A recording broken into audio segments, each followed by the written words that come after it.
Another loss by the New York Knicks. Bad last play. Let's get this poppin', Knicks fans.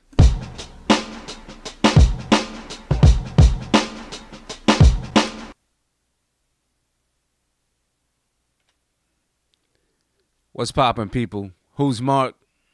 I see you up there. First one on. I see you. Nah, don't go that route, Who's Mark. Don't do it, brother. It's not worth it. It's not worth it, my man.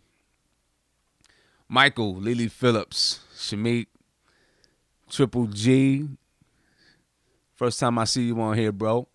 Glad to see you. Chris Yard, I think that's maybe the first time I've seen you. Anybody that's new, big shout out.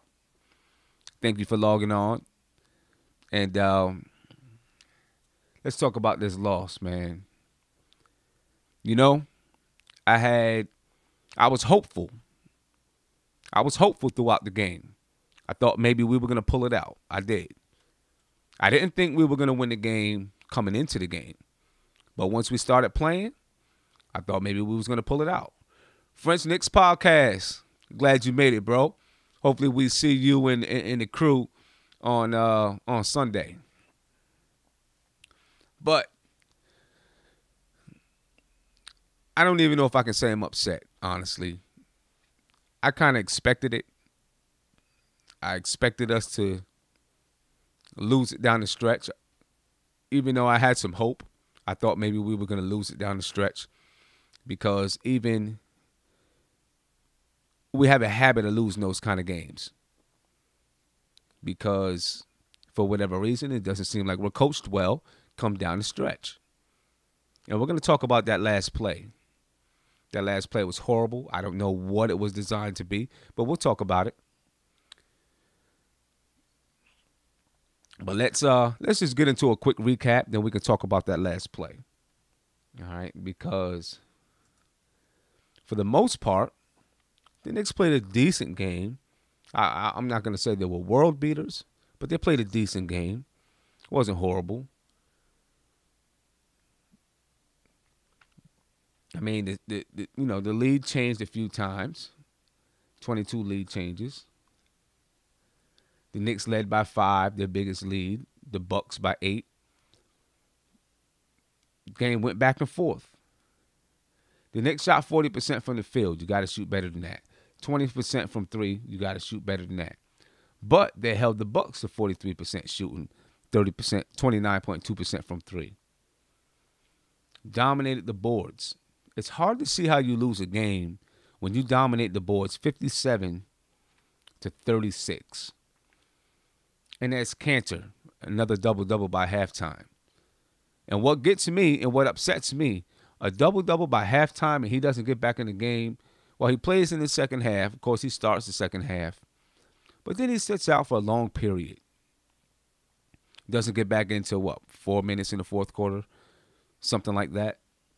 You got to play that man. He's cooking. He's killing. He's dominating the boards. And he's scoring inside. He should get more minutes. He should have been getting more minutes. When he's playing this way, he should get more minutes. That's the way it has to go. That's the way it should go. 24 assists, but we had 19 turnovers. 7 steals, 4 blocks. KP doing his thing on the block shots again.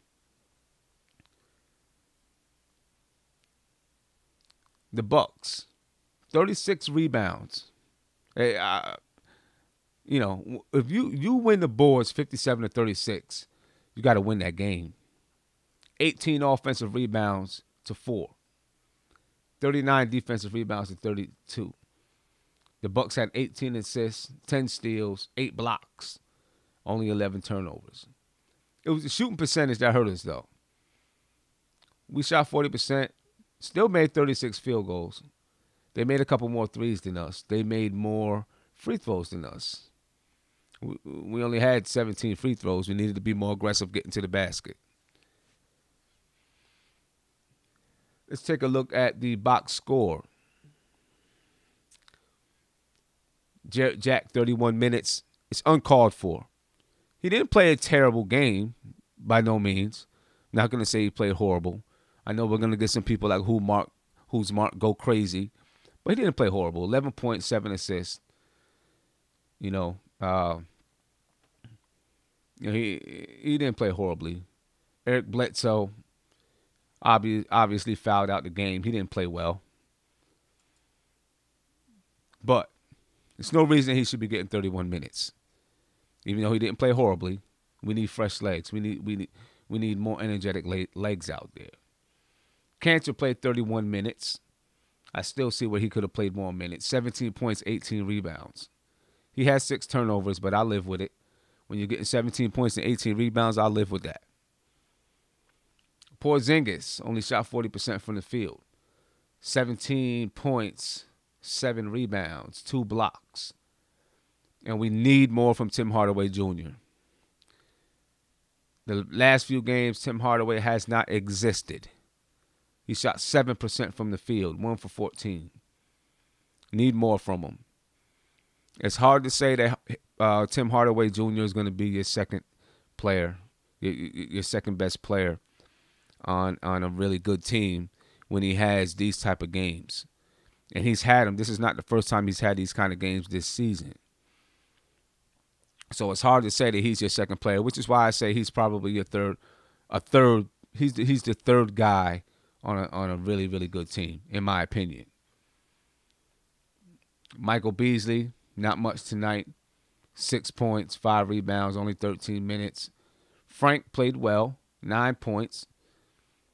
Shot 44% from the field, 5 assists, couple of turnovers, 1 steal. But he played well. Trey Burke, 0 minutes. Makes no sense. None at all. Hornacek played 1, 2, 3, 4, 5, 6, 7, 8, 9, 10 guys. Trey Burke should have been one of those guys played. That's it. You know what I'm saying? He should have been one of those guys playing. You know, I don't know what it is. Does he not like Trey Burke's size? Does he not like Trey Burke's defense? There has to be a reason. I'd like to know what it is, because from what I've seen with Trey Burke, when he has played, listen, every player in the world, when they get on the court, they're going to make some mistakes. Every player in the world is going to make mistakes. I have not seen Trey Burke make mistakes that are just horrible. And I don't understand why he's not on the floor. He should be playing. When he's played significant minutes, he's played very well. So what can possibly be the reason that he's not playing? Is it size? Is it defense? I don't know. I don't know. You know, I wish someone would really pose that question to Hornacek, but you know, when you pose questions to him, he just kind of beats around the bush a little bit and tells us, you know, we'll see what happened. He works hard, blah, blah, blah, blah, blah. All that stuff. You know what I'm saying? All that stuff. And we really get no answers. Never. And then he continues to sit and not do anything. You brought him up for a reason.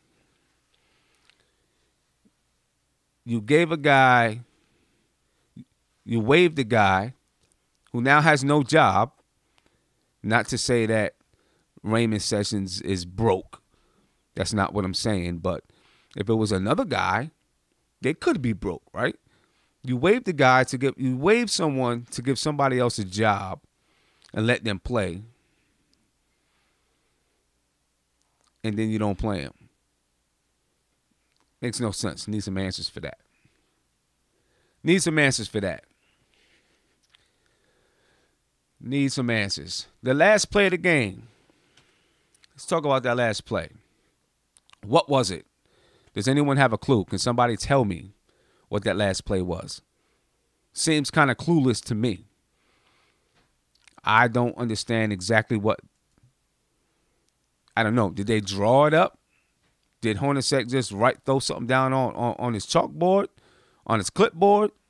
Is it something they practiced before? Because it didn't look like they had a clue what they were doing. And if they did have a clue what they were doing, it just wasn't sharp. just wasn't sharp at all. You know what I'm saying? And these are the reasons why people will say that Hornacek's job is in question. You know, because too many times we've seen this season in the fourth quarter, the execution is horrible. Down the stretch, the last play, and we have no idea what to do. Guys don't know where to go. Guys don't know who to pass the ball to. Guys just aren't sharp enough to get free. That goes back to coaching. It goes back to practice. If you're the coach, you got to demand sharpness.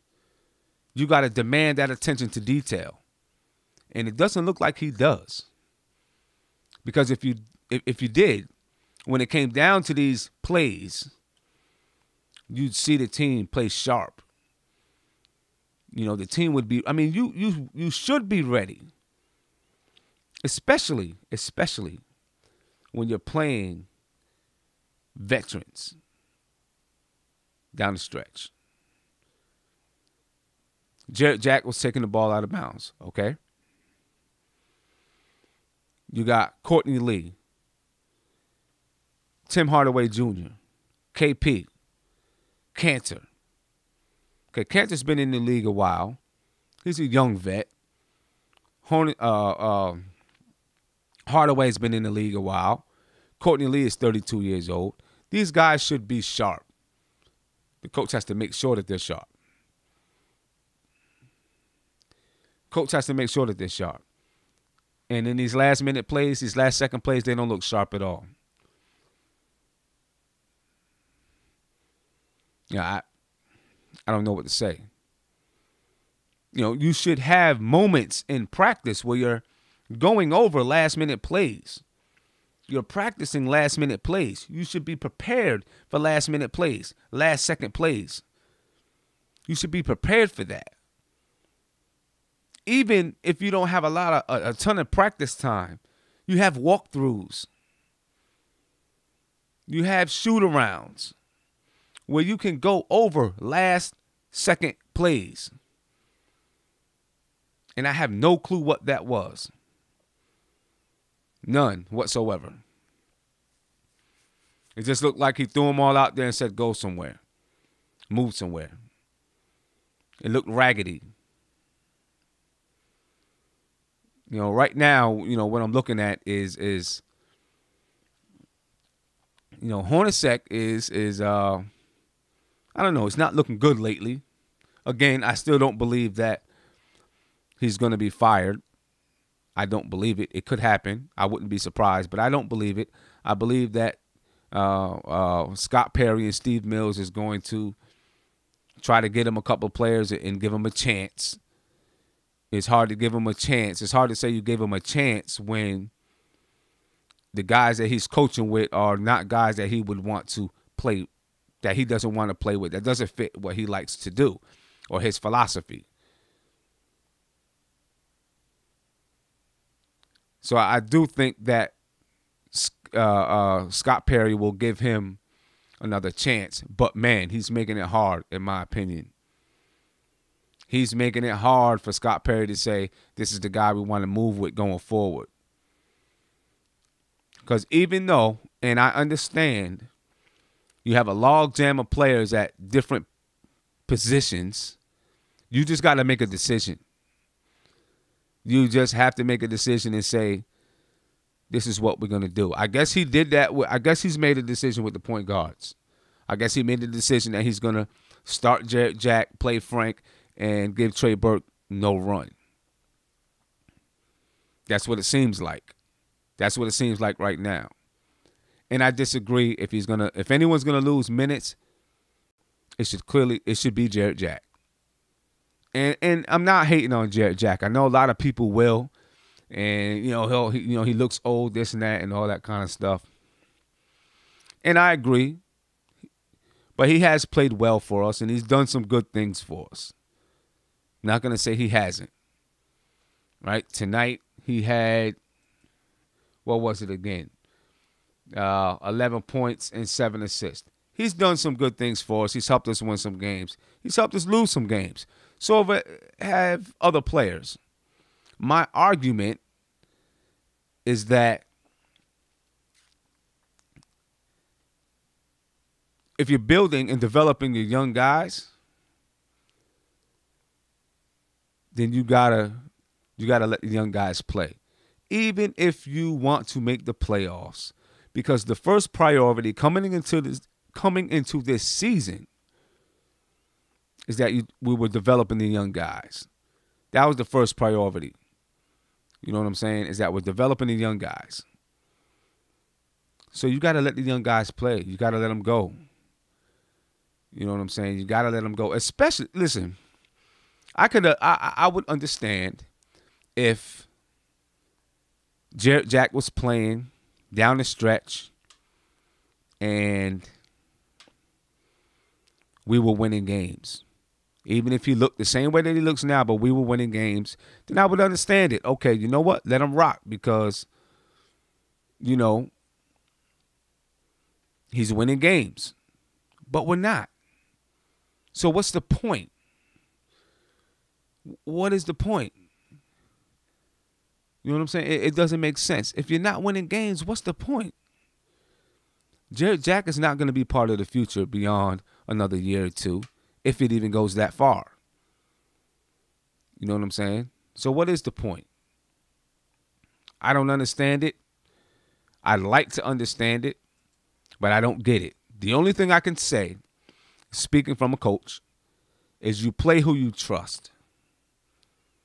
So obviously he trusts Jarrett Jack. Doesn't trust Frank.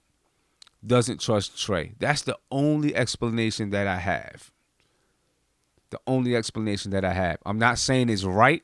That's just the explanation that I can think of, is that he trusts Jarrett Jack for whatever reason. But right now, I don't think it's about trust. I think it's about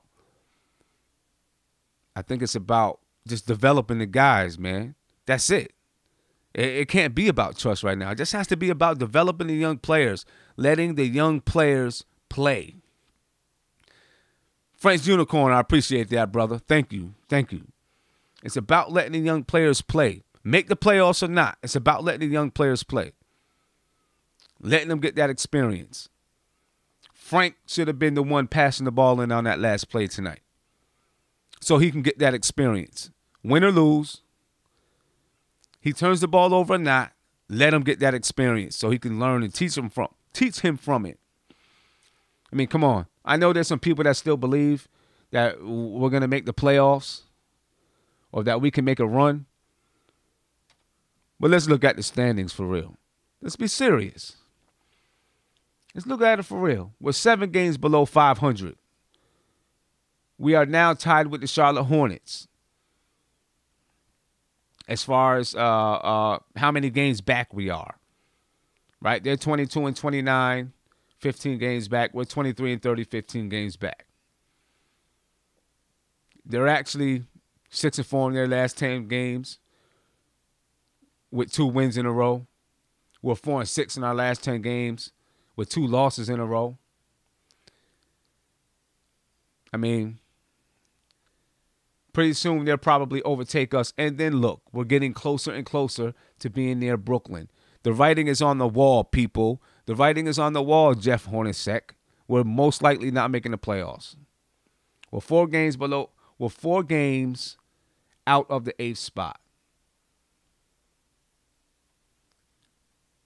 In the situation that we're in, that's a lot of games to make up, in my opinion. It's a lot of games to make up. You know what I'm saying? Because we have to now expect that Philadelphia is going to lose, that Detroit's going to lose, right? We're not going to catch Indiana. We're not going to catch Milwaukee. We're not going to catch Miami. Probably not going to catch Washington. I say probably about Washington because now Wall is out. Who knows what's going to happen? But they've won 3 in a row anyway. We're not catching these guys. It's not happening. We're not catching them. So what's the point? I'm not saying tank. I'm saying play the young guys and try to win with them. You know what I'm saying? That's what I'm saying. What's the point in playing your older guys? They're not developing. You know what I'm saying? What are you developing Jarrett Jack for? To coach next year? Is that what you're developing for? If that's the case, just put him on the sideline and let him coach from the sideline. You know, it's time. It's time. It's just time. You know what I'm saying? And because if we're going to make dumb mistakes, we're going to do stupid things. Do stupid things with the young kids. You know what I'm saying? Do it with the young dudes. You know, don't do it with crafty vets that's not being as crafty as we need them to be. Do it with the young guys. I'm opening up the lines. All right, opening up the lines. Who's Mark, though? You calling in, bro? I'm going to let you go for a minute. You can't curse. You got to keep it cool. You got to keep it cool. You know, I mean, I'm, you know, I wasn't upset. Now I talked myself into being upset. You know, talking about, you know, what's going on. You know what I'm saying? Talk myself into being upset. You know, it's the Knicks, man. What are we going to do? It happens. They get us all upset. I got Isaiah on the line. Hold on, Isaiah. I'm going to give you, let me get things set. I'm going to get you up there, all right? Give me a minute. Who's Mark? You're always late, bro. You always...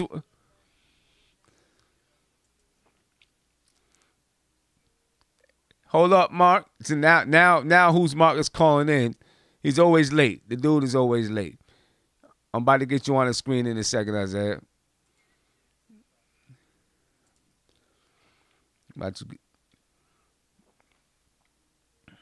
Here he goes again. Hey, who's Mark? You got to hold on for 1 second, bro. You got to hold on. We already got somebody on the line. All right? Already got somebody on the line. I'm getting him up right now. All right. There we go. Give a shout out to the chat, man.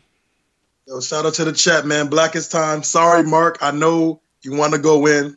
I got you after this. Watch your mouth. For sure. Yeah, but tonight, man, tonight was a crazy night. Again, it showed Jeff is not the coach for us. Again, a lot of things. I watched the whole game. The whole game was his coaching was ridiculous. Rotation ridiculous again. This one was really frustrating to me because of the simple fact that you played Jack 31 minutes and Frank was, don't get me wrong, Jack was playing good tonight, but Frank was playing better. Right. And I agree. It just got frustrating. It got frustrating because I'm looking, so after he made his fadeaway shot, he took him out the game. He didn't play the rest of the game until I think midway through the third quarter. And I'm just like, yo, I'm really in my head, I'm thinking, is this coach serious? He's actually playing good. He's playing aggressive the way we all want him to play. Right. And you take him out? Right. He even tried to dunk on somebody tonight. He even tried to dunk. Went down the lane and tried to dunk. I'm with exactly. That. Exactly. You gotta let him go through. It's frustrating to say this, but you gotta let him. I think this year as Knicks fans, we understand he has to go through them growing pains. Every great point guard has to go through that. Exactly. And it's just frustrating that he's not doing it because you got to go through this. Because let's say next year he doesn't know what to do because he didn't go through it. Right. And right. It's just he's got to go through it. He's got to take his lumps, just like any player in the league. You got to take your lumps. You got to take your rookie lumps. You know what I'm saying? You're going to make mistakes, but that's how you learn. That's how you learn. That's how you get better, by making the mistakes. And Jeff Hornacek doesn't allow Frank to make mistakes. And that's not good. Yeah. That's not healthy for him. And also, like tonight, he showed me his coaching was – he showed me he couldn't coach tonight just on the simple fact of Tim Hardaway. I like Tim Hardaway. Every shooter goes through this. He goes through a rough patch, but – as a coach, you gotta pat him on the back and tell him, yo, tonight's not your night. You just gotta sit. Because he was like 1 for 12. Yeah. Even if he has a decent game, we win. Right. So it's like, and he wasn't balling. He wasn't balling. And that's another thing. Tim Hardaway wasn't hooping. He wasn't having a good game. Let him take some minutes off and let Trey Burke get in. See if Trey Burke can light something up. Exactly. Offensively, we shot 40% from the field. 40% from the field. We needed a spark. Exactly. And then it was just like you play Tim Hardaway, you don't play Cantor. I'm just wondering, is nobody on this coaching staff is nobody gonna say anything to this guy? Like, I don't understand it. Like, Cantor had a double-double before the second half. Yep. Play that man. It's not one of the games where we playing small ball. We playing a small ball team, an athletic five. We're playing almost a traditional team. So it's like Cantor was killing them. Yeah. I don't understand it. Why it's just frustrating because Tim's not playing good. Cantor's playing good. You have Trey Burke. Frank's playing good. We can't be the only one seeing this. We can't be. That just don't make sense to me. We can't be the only one seeing this. Yeah. And Cantor, some of the guys he had to guard was more athletic than him, but he was doing a decent job. Even that last shot, even when Giannis made that last shot, he played decent defense. He was right there. It's not like he just got cooked. Giannis just made a better shot. Yeah, that's Giannis. You can't be mad about that. That's Giannis. First of all, they should have the switching. I mean, KP's fight over, stay with your guy. You know what I'm saying? I'm not blaming it on KP, but I'm just saying fight over, stay with your guy. You know what I'm saying? Don't just give it off. Especially you got to know, why if I have Giannis, why am I gonna let Cantor switch off and take him? I have a better chance at stopping Antetokounmpo from scoring than Cantor. You got to know that. That's a young guy's mistake, though. That's a young guy's mistake. Yeah, man, and it's also with I'm about to be real. I'm about to bring it back to 2012, man. I remember Mike Woodson when he used to call plays out of the timeout. Yo, I'm not even kidding you. They used to go in every time. Yeah. When he used to do it. And I'm looking at Jeff. I'm like, yo, this is crazy. I remember when Mike Woodson used to call these calls. I'm going to be honest with you. I remember I used to guarantee it used to be a shot we make back in 2012. Because he used to have great inbound. He used to great timeout plays after the timeout. Yeah, it's just and he's a disciplinarian. You know what I'm saying? More so than Jeff Hornacek, I think. He's a disciplinarian. Definitely. Look what he did with JR. Yeah, he's disciplinarian. So guys was, they were a little sharper. They were more crisp. Exactly. Yeah. That's why I'm not going to take no more time out. I'm just going to say, you know what coach we really need? And this, a lot of Knicks fans don't know about this. We need Eddie back. We need Eddie. Eddie would have had his Eddie. Who you talking about? You never watched that Whoopi Goldberg? You talking about Whoopi Goldberg? All right, man. I'm gonna let you rock. I'm gonna let you go off of that one, man. They don't know about that old school movie. They don't know. All right, man. Thanks for calling in, bro. Well, like it's time, man. Good luck, man. No doubt. All right, folks. Yeah, I know. I see you got a lot of you guys saying, it's an undercover tank. Maybe it is. Maybe it is an undercover tank. I don't know. We don't know. It could be. I don't think it is. I think that Hornacek just don't know what's happening. I just don't think that Hornacek knows what to do right now. You know what I'm saying? That's what it is to me. You know what I'm saying? Hey, Mark, I see you on. Give me a second, bro. I just don't think Hornacek knows what to do. And I don't think it's an undercover tank. I really don't. I think if we had 5 All-Stars on the team, Hornacek would probably find a way to mess up that last play. Seriously. Because even if you're trying to tank, you try to run those plays crisp. You know what I'm saying? You try to teach those guys how to run them crisp. and be sharp. Because even if you're going to tank, even if you're tanking, you're still trying to teach the guys how to do things. You're still trying to teach them how to play basketball. You know what I'm saying? You're still teaching them how to play. So that means you want them to be sharp. You want them to be crisp. I think it comes down to coaching. I want to give it a shout out to Monty Knicks. I seen you gave me a super chat. I appreciate it, bro. Jeffrey, thank you for giving me a super chat. Definitely appreciate it. And we about to let Mark go for it. Mark, give a shout out to the chat, please. Yo, chat, what up, man? Yo, and Franco, ease up off me, bro. All right. I'm coming in. I'm not even coming in hot right now because we played great defense tonight. We really did. KP help was good on Giannis. Lance played Giannis well tonight. Giannis worked. Giannis was not Giannis tonight. He played well.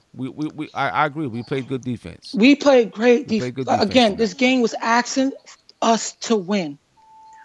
What was we running the last 3 minutes in the game with Jared Jack on the floor holding the ball? I don't know what we were doing. Where was the pace? Where was the spacing? Why that ball should not be holding on the perimeter against teams like this again. It's like I said, it's like 3 on 5. Matter of fact, tonight it was like 2 on 5. It was like 2 on 5. It was 2 on 5 tonight. Tim Hardaway was the only person driving. That's why he kept him in, because he was the only person driving tonight. He was Tim Hardaway kept him in it? That's why he kept him in, because he was driving. He was driving the ball. Even though he wasn't scoring, he still put a little pressure on the Bucks defense, because the guard, besides Frank, Jared Jack was not pressuring He wasn't putting pressure on the offense. Yeah, that's all he had to do. That's all he had to do. He doesn't. But look. I mean, you can't blame it all on Jared. I'm not blaming on him. Right? No. Jared Jack played well. You got to get. And you know what he does? Well. He played well. You know what he does? Numerous of times there was so many dive plays. This guy will go over the pick. His IQ to pass the ball, like when he goes over the pick and roll, he should just pass it out. He goes all the way around and comes back up again to restart the offense again. And now you make the team double down on defense again. It's numerous of times with him. He cannot be in the game late if he's going to do that, because the offense gets stagnant, and you have to play with pace when you have big men like that.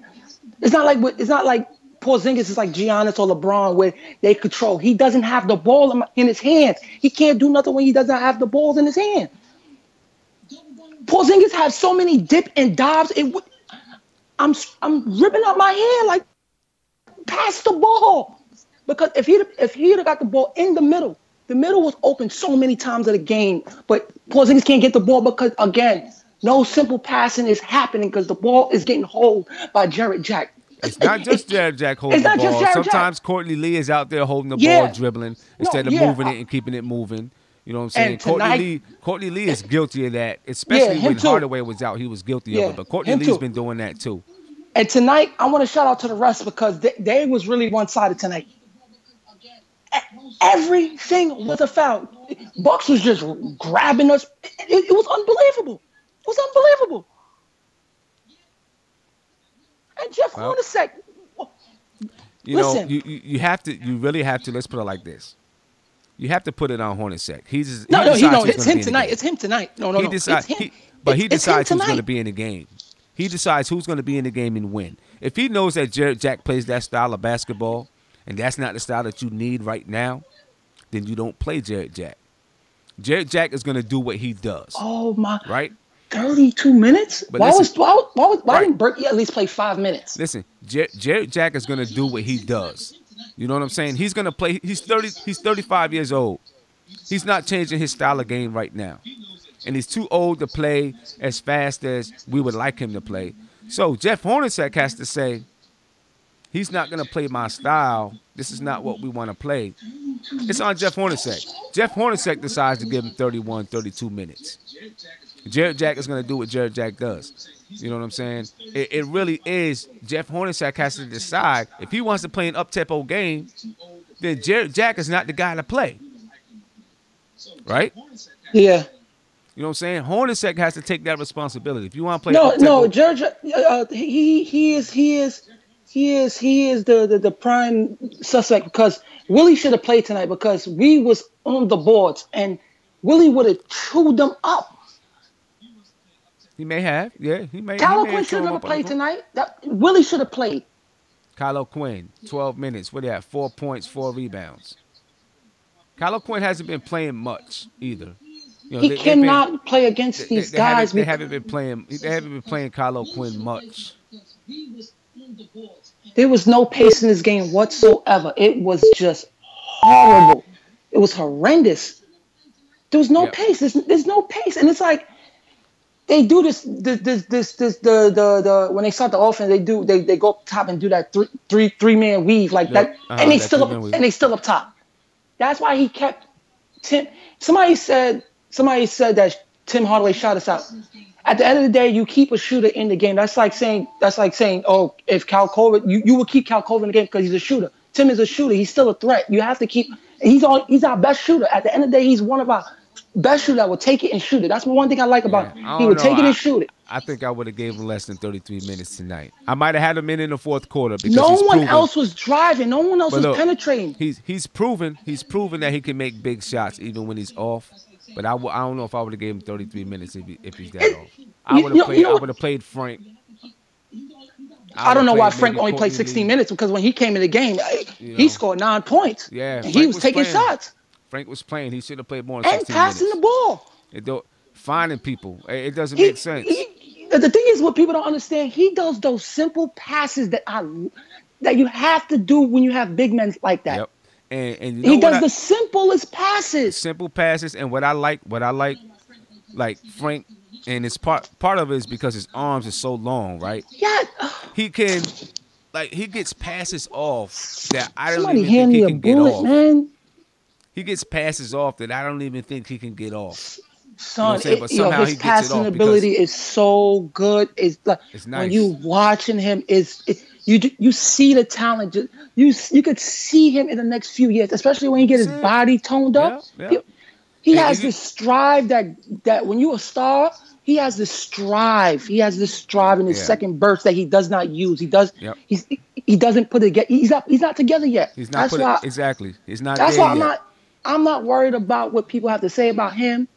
He's gonna be when he gets it. He's going to be He's going to be a problem. And you see, he used some of his ball handle skills tonight a couple of times too. Yeah, you see him do the ball a little bit. He's starting to get. I seen somebody in here say he's starting to get loose a little bit, starting to get comfortable. You can see it. You know what it is? Because Jeff Hornacek have them running plays. If you watch them, he's running plays, so he has to do what the coach is saying. It's not like he have him out there just do your thing. No, he's setting up plays for him, so he has to run it. As a rookie, he has to run it.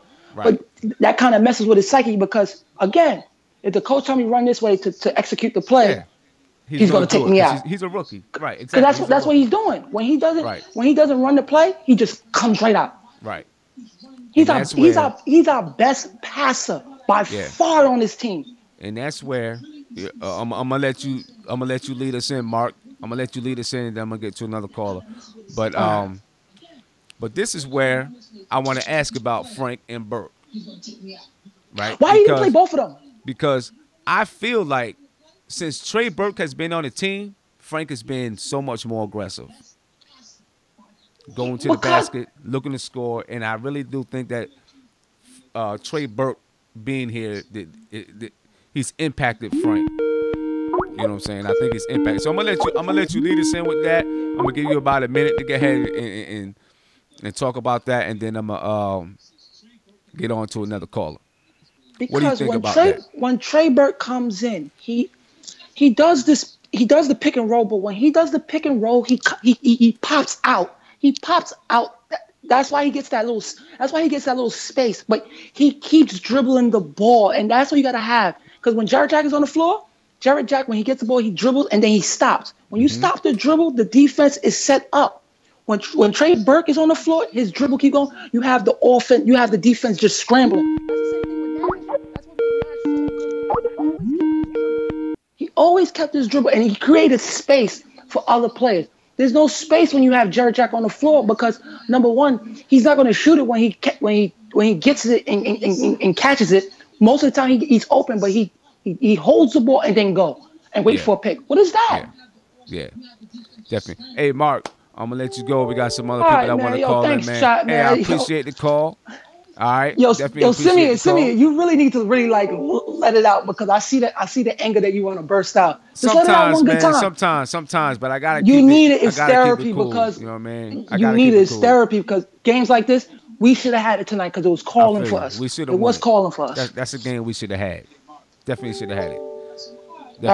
All right, man. Shout out to the chat. All right, definitely. Always love when Mark calls in, man.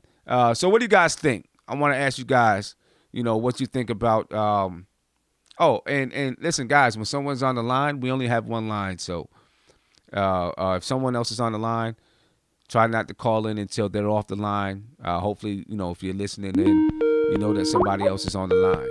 All right. And right now we have Michael's on the line. Hey, Michael, give me a second. All right.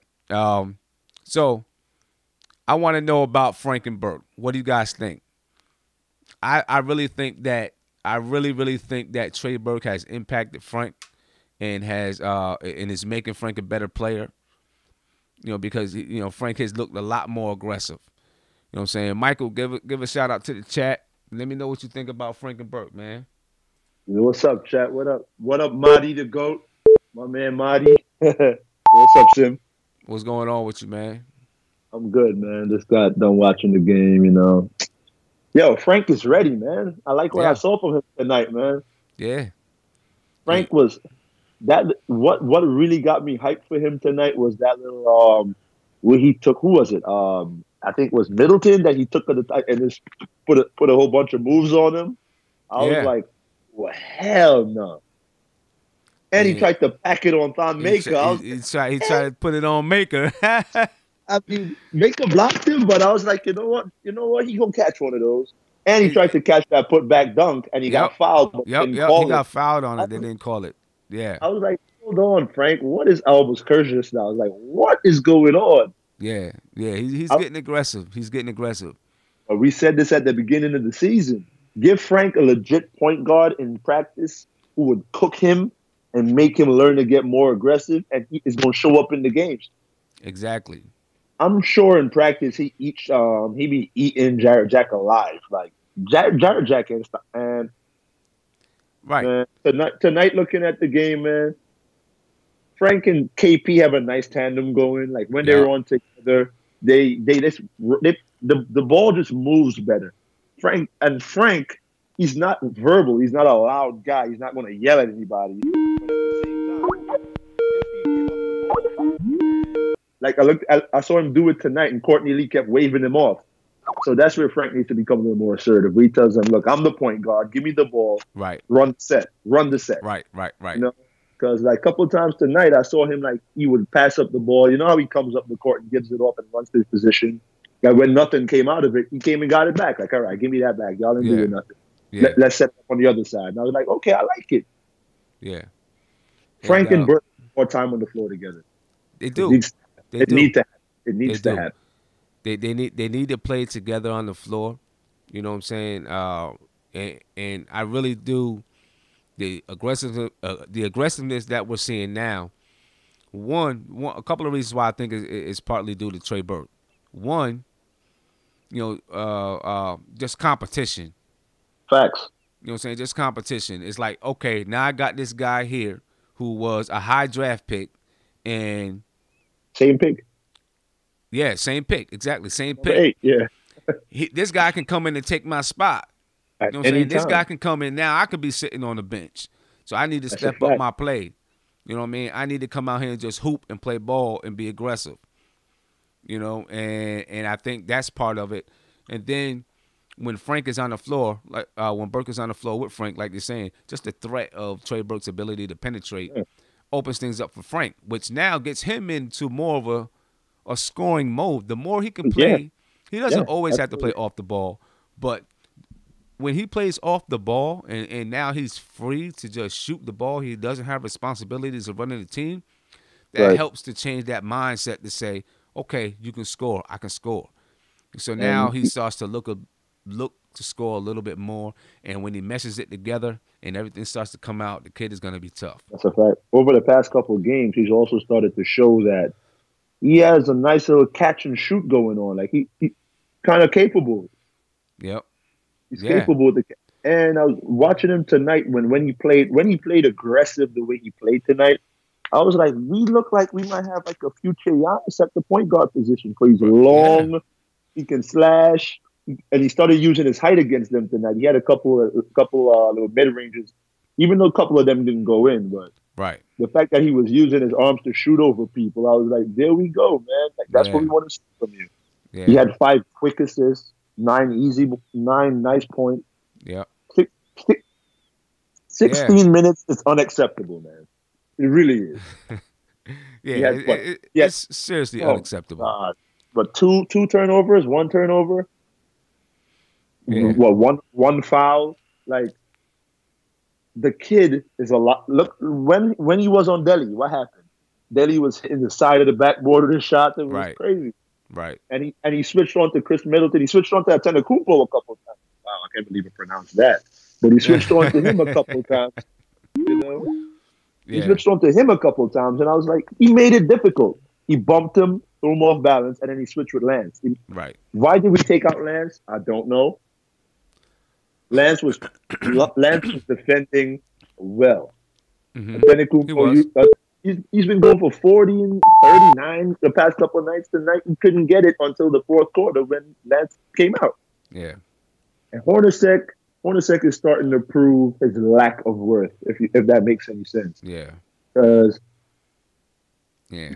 Hornacek I don't even know what to say about this man. Hornacek is he's definitely shooting himself in the foot.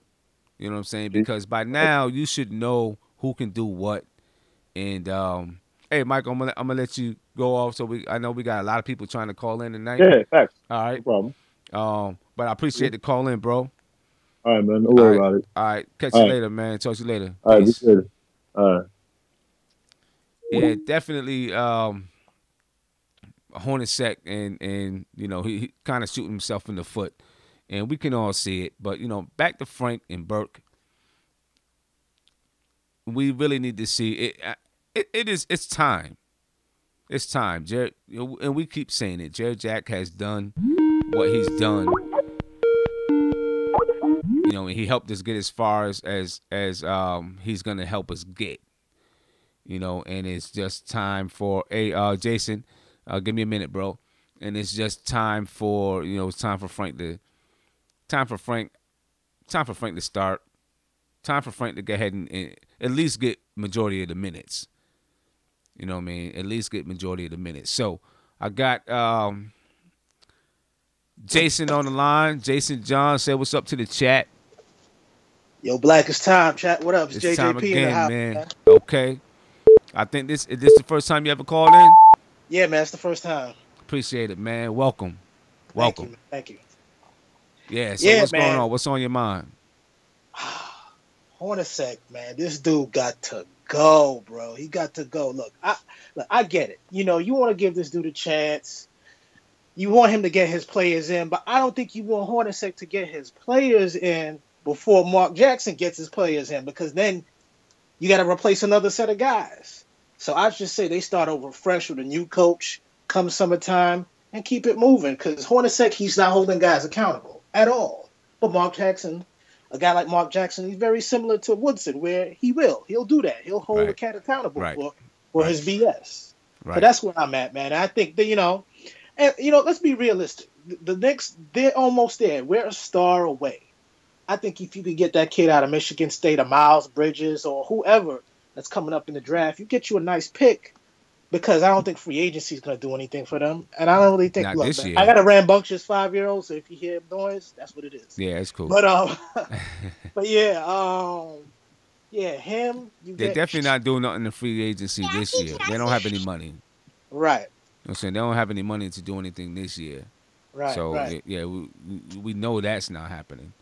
right, right. So my see, you saw what I'm talking Hello, about? what's up? What's up, little man? Is it little lady or little man? Little lady, man, little Little lady. lady, how you doing tonight?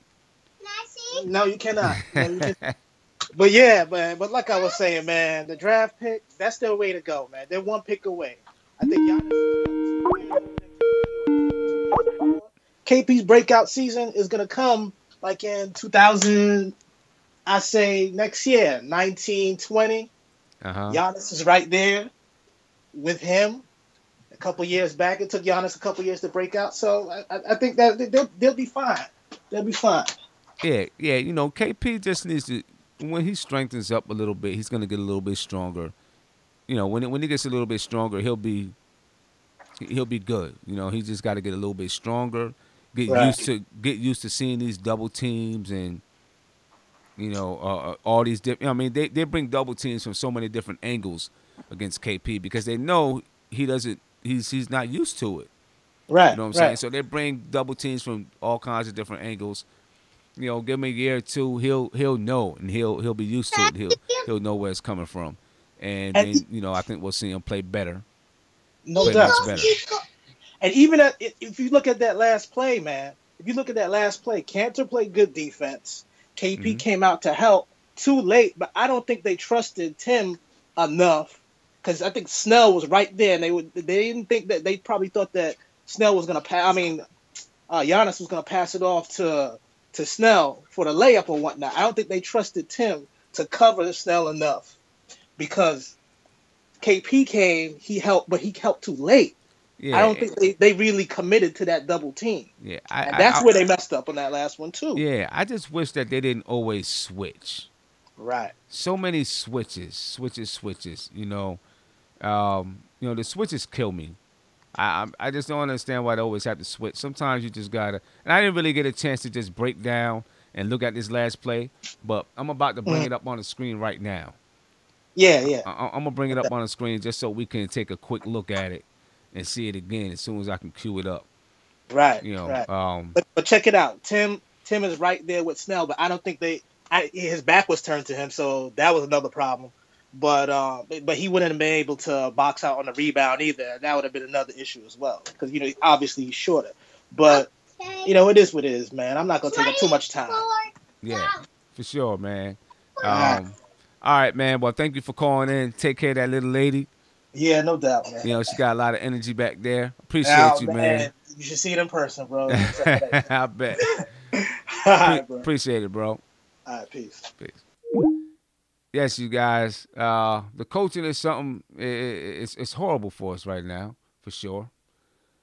And I do want to talk about. We talked about Frank and Burke a little bit, and that Burke is making Frank more aggressive. That's great, and I really do think Trey Burke is helping Frank to become more aggressive. I know when I was on the French Knicks podcast, one of the things that I was asked is about Frank and Burke, and if I think that Burke will take away Frank's playing time. Obviously, it hasn't happened. Jeff Hornacek, isn't even playing Trey Burke for some crazy reason. But one of the things that I said is I think it would help Frank, and I think it has. I think it's clearly helped Frank. But let's talk about Noah a little bit. And as soon as I can cue up this last play, I want to take a look at it with you guys. But let's talk about Noah. I did read in the New York Post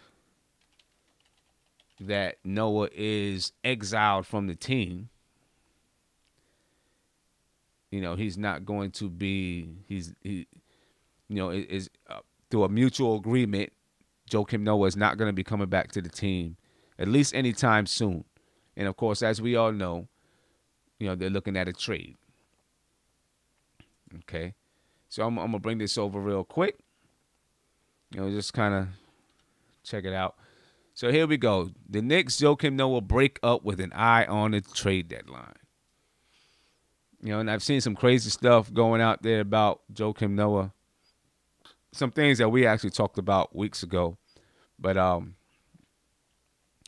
so here it is. A team official said Noah and the team have mutually agreed that he won't be back with the team until further notice. According to two sources, Noah is desperately hoping the Knicks can find a trade. He is against giving up substantial money in a buyout. Hence, this is a mutual separation with a reconciliation still possible down the road due to his contract numbers, obviously, because it's going to be super hard to trade him, as we've talked about. And then the Players Association, of course, they stepped in and they're saying, we are closely monitoring the situation to make sure Joakim Noah is treated fairly under the rules of our collective bargaining agreement.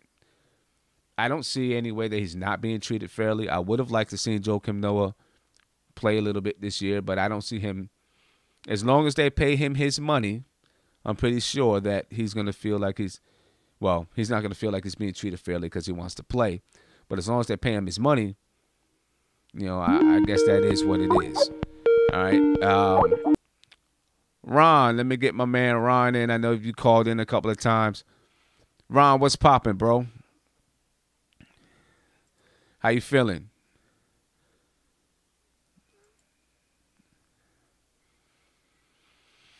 Yeah, another one that we could have or should have won. And we've had a few of them this year, right? We've had a few of them this year that we could have won and should have won.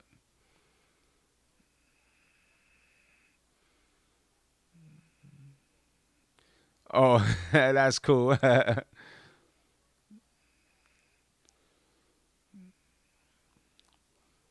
Right.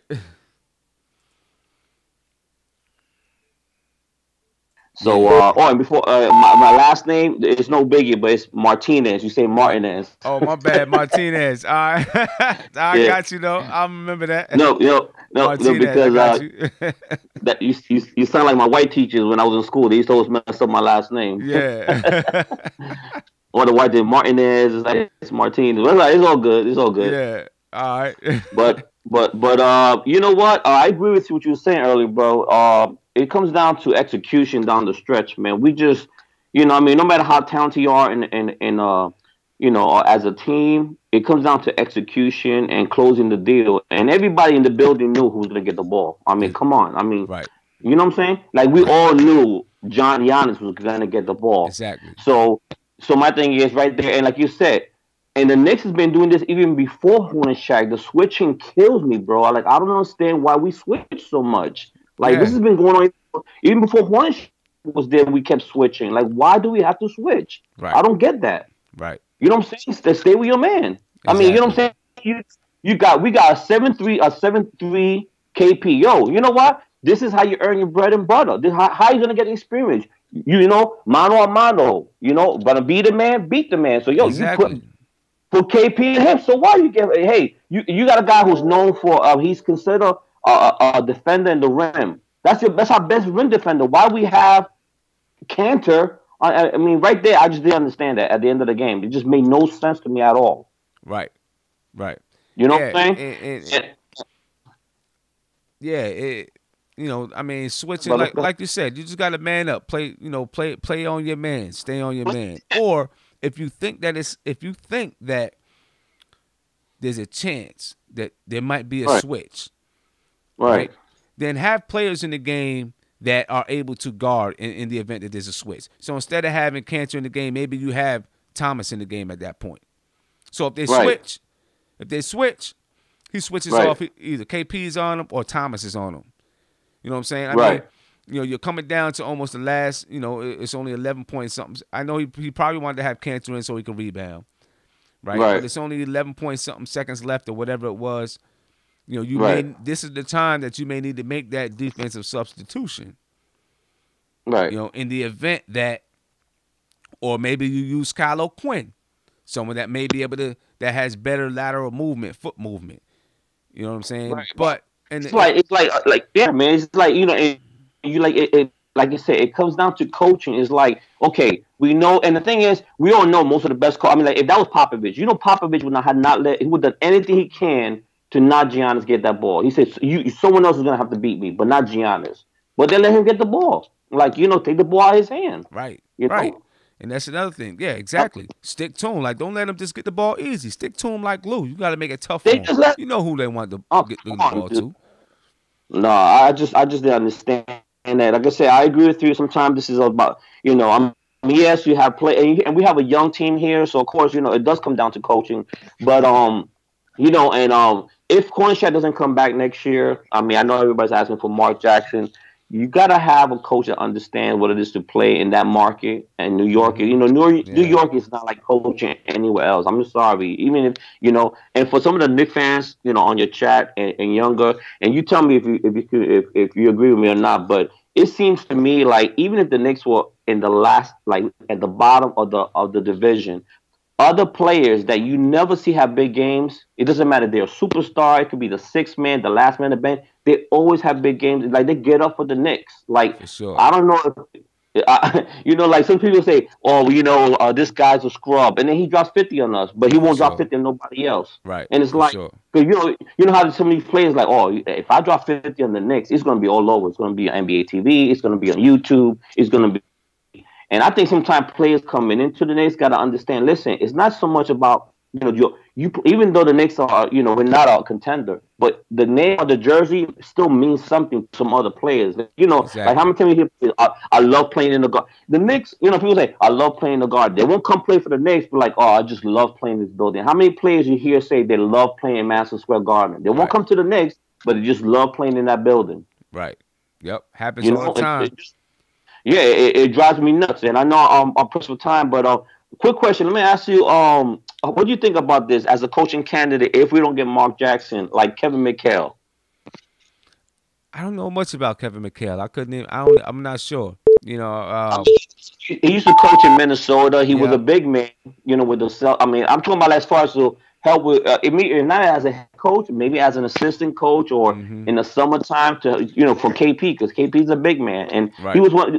He's one of the original stretch fours, I guess, back in the days. That went, back in the days when the Celtics were top.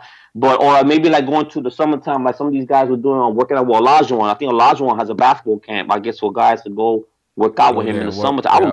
I would love to see KP to go out there and work out with Olajuwon. But I don't know if anybody's asked you this question, but you say you live in DC now? Yeah. Yep. Live in DC, outside of DC. Yeah.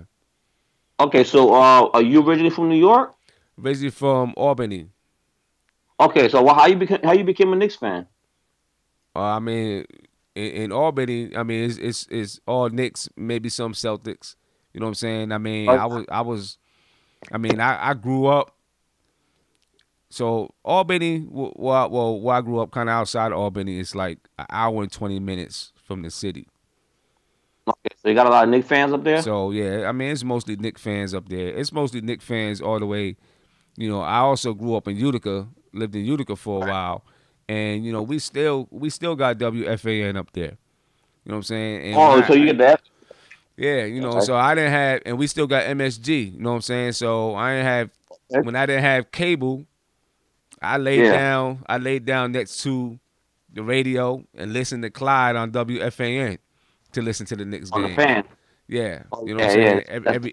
Every night. I just lay down, close my eyes, and just watch the game in my head while Clyde was talking. You know what I'm saying?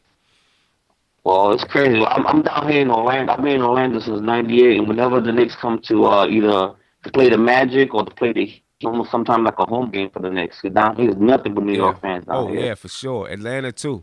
It's like that in Atlanta. It's like that here in D.C. When I go to the watch the Knicks and Wizards, it's the same way. Yeah. It's like it's like half the stadium is Knicks fans. You know what I'm saying? Half the arena is Knicks fans. But yep. Yeah. But hey, Ron, I'm gonna let you go, man. Okay, brother. And I'm gonna make sure I get your name right. I don't like getting people's names wrong, especially ethnic last names. You know what I'm saying? I should have known it was Martinez. You know what I mean? That's right. Yeah, I appreciate it though, brother. Thank you for the call, man. Okay, man. All right, brother. All right, man. Peace out. Yeah, definitely. New York Knicks, we got New York Knicks fans everywhere. New York Knicks fans, man. Yeah, so we were talking about Joakim Noah. So, Joakim Noah's, exiled from the team. And the Knicks are, looking to find a way to make a trade or do something with Joakim Noah. So, we'll see what happens there and how that works out. You know what I'm saying? We got Rodney Blaze calling in. Rodney Blaze, what's going on? Hey, hold on for 1 minute, Rodney. Well, I need you to make sure you have that turned down in the back. Yeah, I think we're good now.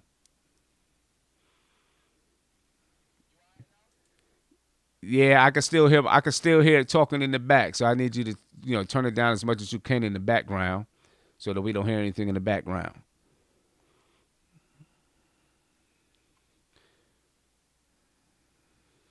Yeah, we can still hear it.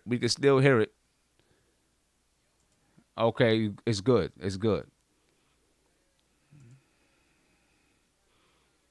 What's going on, man? How you feeling?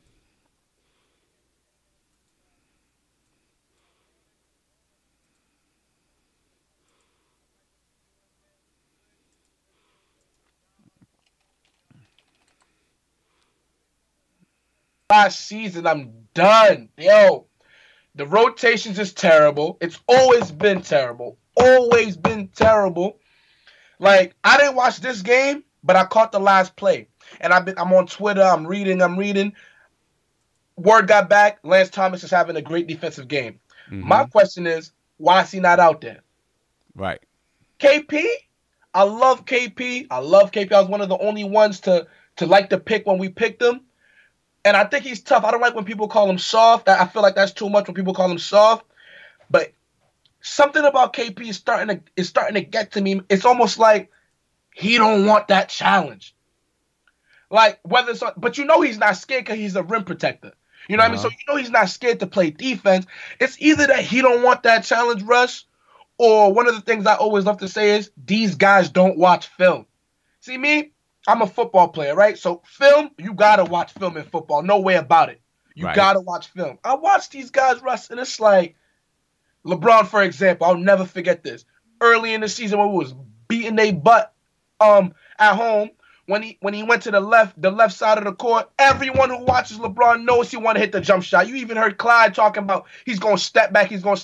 What does KP do? KP plays them off. Granted, you gotta play him both ways because he can get by you. But most likely LeBron gonna take that shot from that side of the court, and he does it.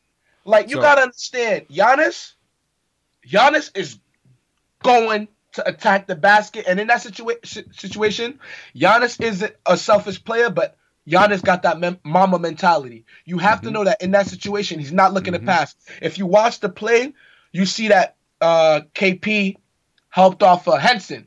So if I'm KP, I cheat all the way. Well, that's what I'm gonna do. I don't know if you can see. I'm about to bring the play up right now. I got the play up on the screen right now. Okay. Right, and I'm gonna play it. So we can just take a look and see what happens. Because what I'm looking at right now, Giannis got the ball. Yep. And KP is in front of him. So you got KP on Giannis. I can't really.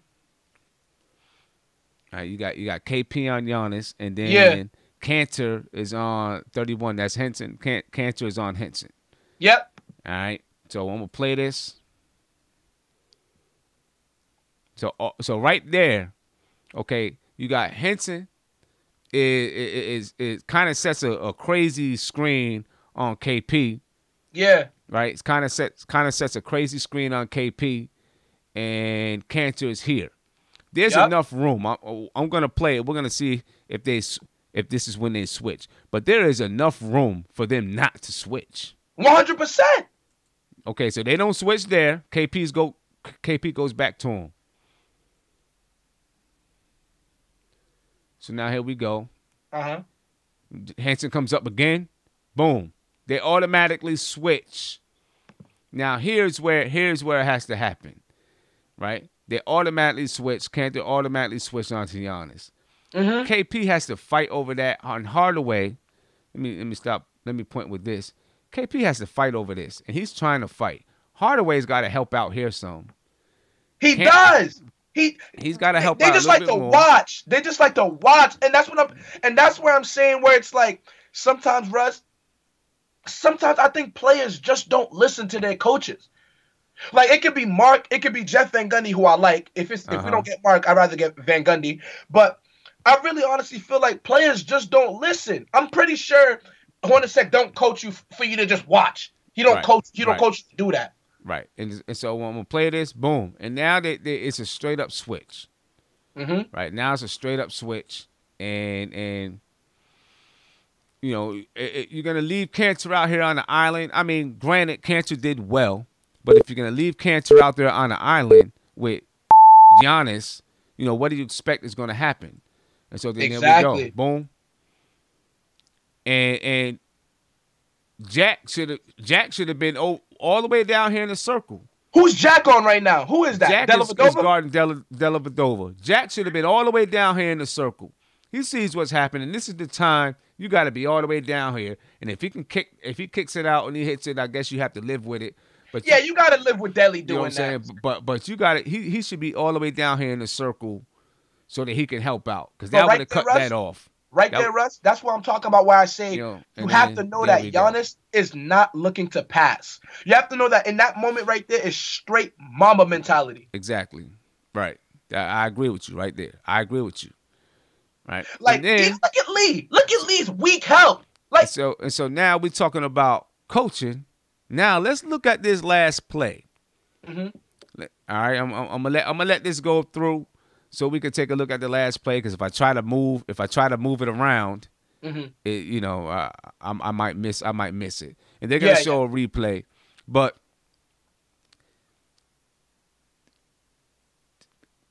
if let's put it like this, you see, Tim Thomas wasn't in the game at all. Now we all talk about how Tim Thomas can't shoot and all these things. Lance. Cool. I mean Lance Thomas, Tim Thomas. Yeah, Lance Thomas can't shoot and all these things. But this is a point in the game where Lance Thomas should have been in the game. I agree. Lance should have been in the game instead of Cantor. That way, if there is a switch, you still got a guy who can defend Giannis. Exactly. I don't know. On the floor. Still got a guy on the floor. My fault. Go ahead. No. Yeah. But you still got a guy who can defend him on the floor. Mm-hmm. You know what I'm saying? I don't know if you watch like the after post game with Wally Zerbiak and Alahan. No, I didn't watch it. Allen, however you pronounce his name, he was saying what you were saying. He was saying how you have to put Lance out there. It's situational basketball, but Wally's arguing for Cantor, talking about, he was having a great game. But it's like, Wally, you played in the NBA. Dude don't play no defense. Right. It's a game of situation. Right. You understand what I'm saying? It's a situational game, what basketball is.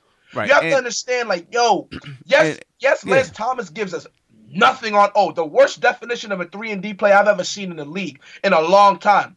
But you have to understand, situationally, Lance got to be out there. How you gonna call the man your defensive captain, and he's not out there in the last in the last thing? Exactly. Like players got to be looking at Hornacek like, man, I'm losing respect for dude. Right. But granted, obviously you saw Joakim. Joakim lost it. He's done with Hornacek. And listen, I might be the only dude on this chat who's thinking that we had 10 games Joakim could have helped us win this year. Maybe you could be right. I mean, I wanted to see Joakim out there just because the energy and the rebounding that he brings. I wanted to see him out there, but yeah. You saw how he helped us win against New Orleans. Mm-hmm. Like games like New Orleans, games like Memphis, games like Detroit with bigs. You know what I mean? Like that. Yeah. You gotta play Joakim. And my thing is this: I'm gonna let you go because I know you got mad people waiting for you to call. Mm-hmm. Mm-hmm. I'm gonna let you go and I'm gonna watch from the chat. But one more thing, my thing is, why does you obviously can't take everything people in sports say for face value, but Scott Perry, I like what Scott Perry's doing. That's my man. I hope we complete the trifecta and get Mark Jackson and make it 3 black people in all positions of power. But how you gonna say, Joakim, there's games that he's going to help us win. We're not looking to get rid of Joakim. But then you got Hornacek not playing him. Right. What is it? Same thing. We want to develop young players. I don't even mean to go off like this, but you want to develop young players. Frank playing 16 minutes. You saw me. I was here a couple weeks ago talking about Frank need to get aggressive. Now Frank's trying to dunk on Thon Maker. That's what I like, young boy. All right. That's what I like. What's up? Even if you Definitely. get Hey, try Ronnie, again. appreciate the call, bro. Appreciate the energy, the passion. You know what I'm saying? I hope you call back. Oh, 100%. I'm Hope on you it. call back. When's the next time we play ATL? We play ATL Sunday at 12. I got you. I'm gonna call back on Sunday. All right, sounds good, bro. All right, Russ. I appreciate it, man. All right, yo, shout out chat. Definitely. Yes. Yeah, a lot of passionate Knicks fans. I love that, man. A lot of passionate Knicks fans. That's what we need. We need to keep this passion up because one of these days we're gonna be there. The team is gonna be good. You know what I'm saying? The passion is gonna come through. But I want to look at this last play. You can see I got it up here on the screen. All right. Look at where we are. You see Coach Horn, I mean, he must have drew this up in the timeout. And it must be something that they haven't done before. You see Courtney Lee pointing and telling somebody where to be. You see Hornacek pointing and telling somebody where to be.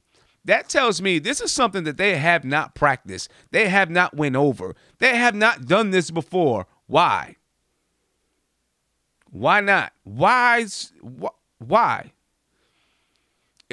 We are, what are we? 53 games into the season. Have you not went over last second plays? Have you not practiced last second plays? I don't understand it. Hornacek should not be telling these guys where to be. Not at this point in the game. Not at this point in the season. It doesn't make sense.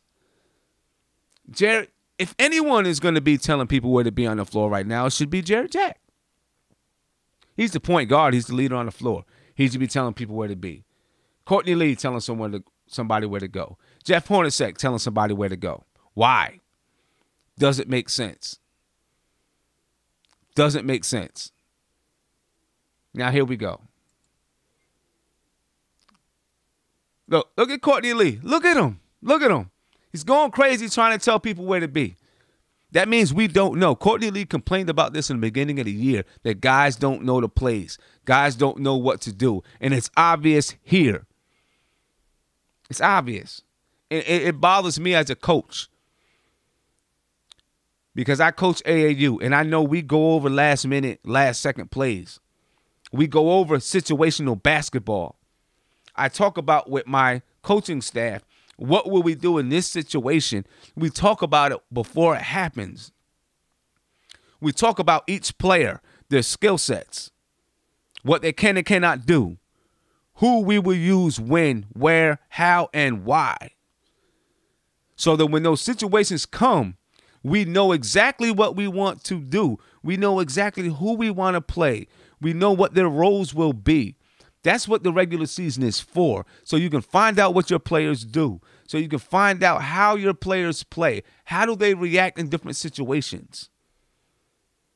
Can they make decisions? Do they freeze up? Are they scared? Are they scared to shoot the ball? Can they make the right pass? Do they play defense in these type of situations? That's what the regular season is for. I mean, I would love to go into Hornacek's office and see if he has notes on players, because you should have notes on your players. I do. Right? You should have notes that says this player can do this, this, and this. This is what we want to use this player for. You should have these type of notes written down, and you should discuss it with your assistants. I'm not sure he does. Maybe he does. I don't know, because I'm not there. But if he did, you wouldn't have had Cancer on Giannis in that last play, right? Because Cancer wouldn't have been in the game. Thomas probably would have been in the game. That way, if they switched off, you still got someone who could defend Giannis in the game. Still got somebody there who can defend him. You know, so here we go. Last play. Obviously, they're uncoached. Lee is trying to tell people where to go, what to do. And just look how botched this play is, how bad this play is. I don't even know if we had a timeout to be able to call one. Probably not. Who's doing what? People just moving. Nobody going anywhere doing anything. Nothing's crisp, nothing's sharp. And this is what we end up with. That's what we end up with. You got 5 seconds taking the ball out of bounds, and we couldn't get one person open because you don't play sharp basketball. You know, that's what we're dealing with, Knicks fans. That is what we are dealing with. I'll pull this off the screen before I get, before they try to get me with copyright infringement or something crazy. But that's what we're dealing with, Knicks fans. I know we're jumping all over the place, but that's cool. Hope you guys are cool with it. Let's go back and talk about Noah and trades. So what do we do with Noah? Who do we trade for? Who can we trade for? Can we trade him? Maybe not. Okay, we got another caller on the line. Looks like it's Emmanuel. Emmanuel, what's popping, my brother? Oh, it's French Unicorn. French Unicorn. My bad. Nah, you what's popping, bro? Chilling, man. Chilling. Another bad loss. Another one. Yeah. Another one. Appreciate the super chats, my brother, man. Man, we're gonna keep it rolling, man. No worries. For sure. Want to keep you around for a long time. Yeah, man. It was one of them games, man, that, we got to put it on the coach for sure. Yeah, man. I agree with all your points tonight, by the way, man. You were spot on with everything you were saying about Jeff, man. His rotations make no sense. Mm-hmm. The Trey Burke thing is the thing that's, like, baffling my mind the most, though. Like, the kid has been playing well, and then all of a sudden he's just on the bench. It just doesn't make sense to me. Yeah. Right, just on the bench. On the bench, we need penetration. We need somebody to get to the hole, and we not 1 minute for the kid. Doesn't make sense. Well, right. Like, what are you doing, Jeff? What's going on in your brain? Exactly, it's crazy. Doesn't make sense at all. Yeah, I mean, the kid should be playing. He needs to play. He should be playing. You know what I mean? It's crazy. And Frank needs to play more than 17 minutes too. It's exactly. not the third game of the season anymore. We're 50. Right. Especially when he's having a good game. Oh, he looked great tonight. He looked great tonight. Why are you not playing him? Especially when he's having a good game. You got to play that man. So let me ask you this, French. We know Joakim Noah's exiled, right? And the Knicks are looking for some trades. Now, a couple weeks ago, maybe not a couple weeks ago, a couple shows ago, Tony Crow brought up, maybe we should trade Joakim Noah for. No, actually, he didn't say trade Joakim Noah for what's it called from Charlotte. Batum. He was talking about the possibility of getting Kemba Walker, and that he would not mind taking back Batum in that trade if they would take Joakim Noah. So basically, he was still talking about Joakim Noah for Batum.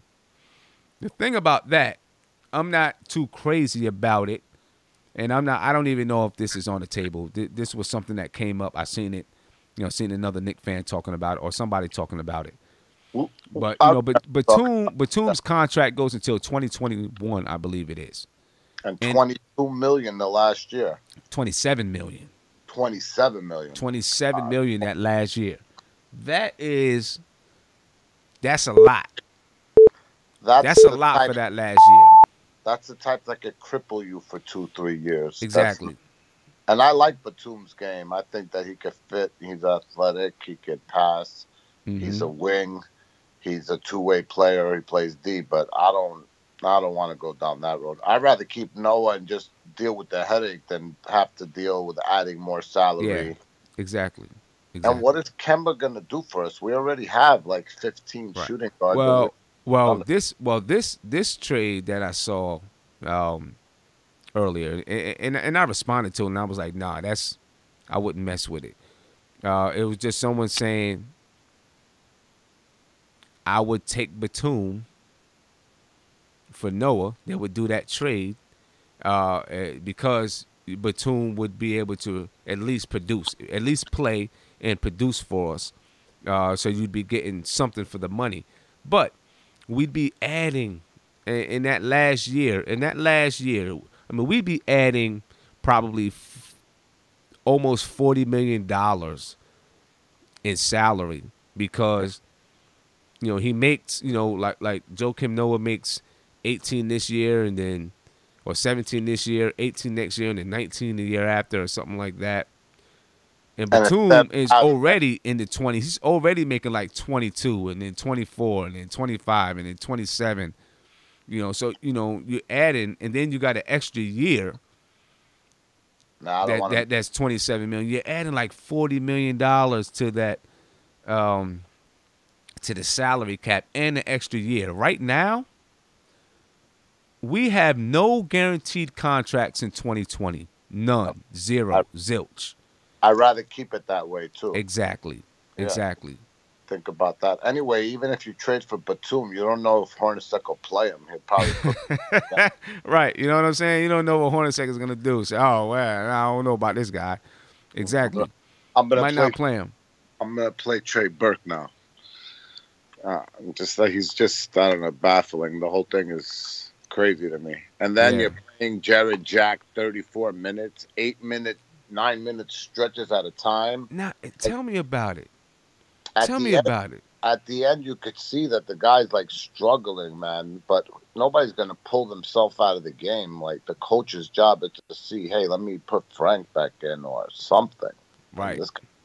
And we talked about this before with Hornacek, man. It's his assistant coaches. He needs some assistant coaches that can make adjustments for him, make suggestions. Maybe they do, and they just make the wrong ones. I don't know. You know what I'm saying? But he needs somebody helping him to make adjustments. One of the previous callers had said that it's a good idea just to get rid of the coaching staff, and especially if it's not part of our future. And I really just, no matter what you do with Jeff, even if you get him the pieces that he wants, is this guy going to win you a championship? Exactly. I mean, it's not even making adjustments now when the season doesn't matter. What's going to happen when it does matter, when he has that one adjustment to win you the game or the series or something? Right. I'd rather have somebody. I want Mark. Everybody wants Mark. Mm-hmm. New York kid. He put Golden State on the map. He develops players. I want Mark. But just somebody, not Jeff. And if we're going to do it, let's just do it now. We have the excuse. Yeah. He's not Perry's guy. Exactly. And that's the thing. It's not Perry's guy. Right. That's a built-in excuse for Perry to say, hey, it's not my guy. Yeah. My only fear, I really like Mark Jackson. I think he'd do really well with this team. I only have one fear, is that Mark Jackson and New York could be very combustible. You know what I'm saying? That's my only fear. We saw it. How will it work? New York guys coming back to New York doesn't seem to work that way. High-profile New York guys coming back to New York, it just doesn't seem to work. Lance Thomas, he's from New York, and he's still here. He's cool, but he's not high-profile. Marbury, Melo, you know what I'm saying? High-profile guys coming back to New York, guys, that are, high-profile. It just doesn't seem to work, and it scares me. It scares me that, it could be a combustible situation. You know what I'm saying? Yeah. Yeah, that's the only thing about Mark Jackson that scares me, that it can be combustible, because he's so high profile, and dealing with New York is it's not easy for sure. We all know it's not easy dealing with anything in New York. You know what I mean? The last example that you had of a head coach, though, that took young talent and developed them, and not just one guy, multiple guys, was Mark Jackson. That's why I think he's the guy for us. I think everybody plays better if you hire a guy like Mark. You'll get the most out of Frank. You'll see Jack play, but he's definitely not going to play 700 minutes a game like he's playing now. Right. You're going to see KP dunking the ball. You're going to see us running. You're going to see us a lot more ISO. We're not doing none of this stuff in today's NBA. We're not hitting the three-pointer. We have three-point shooters. We can't hit a three. Mm-hmm. There's something wrong all the way around with this team. Yeah. Yeah. It's broken, Simeon. It's broken. And you know, we had talked about it. We had talked about it a while that there was something going on with the squad, and maybe whatever is going on with Joakim Noah, maybe that was part of it. Maybe Like that was part of it. some like animosity towards the coach, you think? Maybe, But yeah, you know what I'm saying? Because in that article that I was looking at, you know, we talked about how, you know, Joakim wasn't the leader that they wanted him to be. You know what I'm saying? So, who hard knows? to picture when you ain't on the floor. Yeah, man. Who knows? Who knows? You know what I'm And saying? he has an ugly little resume with the Knicks. You know, he comes injured, then the steroids, Yeah. and then now you're fighting with the head coach. I read the article that they had to be separated. Yeah, I mean, you know, yeah, me too. I read that too. You know what I'm saying? So, I who knows, never man? played the NBA, but you never disrespect your coach, man. That's just rule number one. You Right. just got to show respect. Exactly. Exactly. Hey, French, I know I got some people that want to call in, man. Appreciate the call, brother. I respect you. And Marty, Tony Crow, Mike, all the guys out there. I love chatting with you guys, man. We do it again. Yeah, definitely appreciate it, man. Appreciate the super chats, brother, for real. All the time, man. Peace. All right, peace out, bro. Yeah, definitely, people. High-profile guys, high-profile New York guys, they have a hard time making it work in New York. That's my only concern about Mark Jackson. They have a hard time. High-profile New York guys have a hard time making it work in New York. I can't put my finger on it. I seen someone say Kylo Quinn, but, you know, Kylo Quinn isn't really high-profile. When I say high-profile, I'm meaning guys that are, you know, Stephon Marbury, Carmelo Anthony. You know, that's high-profile. That's what I'm talking about. And it always ends bad. You know what I'm saying? Even the GM, I can't even think of his name now. The guy that James Dolan decided to get Carmelo, even though he, you know, wanted to wait until the summer. He's from New York. You know what I mean? It always seems to end bad with guys from New York. Always. You know, always. That's the only thing that fears me. And Mark Jackson is high profile, and he's strong headed, right? He's a guy with a strong head. You know, he's going to make his decisions, and he's going to ride with his decisions. You know, so it's not like he's just going to bring in somebody. The thing about Hornacek is a company guy. Whatever the company wants to do, that's what Hornacek is going to do. Mark Jackson's not that kind of guy. Mark Jackson's going to have his opinion. Nothing wrong with that, though. Nothing wrong with that. But Mark Jackson's going to have his opinion. Donnie Walsh. Yup, that's what I'm talking about, Rodney Blaze. Donnie Walsh. I don't know why he slipped my mind. But Donnie Walsh is from New York, right? And everybody thought that Donnie Walsh was going to be the guy. You know, he's from New York, wanted to help New York win. But he was a New York guy. And you know, he's high-profile New York guy, too. You know what I'm saying? Yes, I see somebody, Rodor, you say Melo is from Baltimore, but Melo was originally from Red Hook, Brooklyn. Right? Lived there till he was about 8, 9 years old. Then he moved to Baltimore. You know what I'm saying? So he's a New York guy through and through. You better believe that. You know what I'm saying? He's a New York guy. But you know, that's that's what that fears me about Mark Jackson. So we got Tony Crow on the line. We're about to bring Tony through. Tony, what's popping, my brother? What's good, yo? Black it's time. What up, chat? Yeah, for sure, man. It's time again. Always time again. Another tough loss. Yep. Another bad coaching. Right. Yep. Another bad coaching. I don't know. I'm on a tank. I'm on a tank team now, man. Yeah. I'm driving the tank.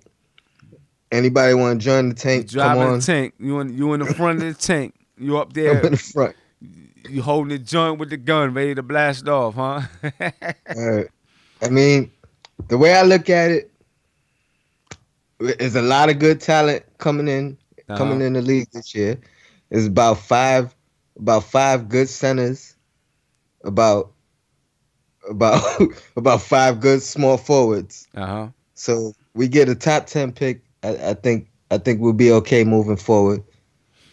I don't know if you are familiar with Fanside, but they posted the article talking about the Noah trade.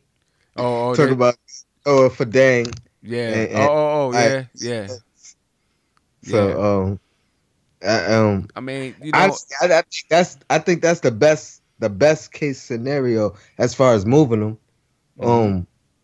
Just because even if it don't work out for both teams, nobody's losing. Right. Dang ain't playing. Noah's not playing. Right. They both right. You know what I mean? But we need a small forward. If Dang came here, I think he might play. Yeah, Maybe. I agree. He might play a little bit.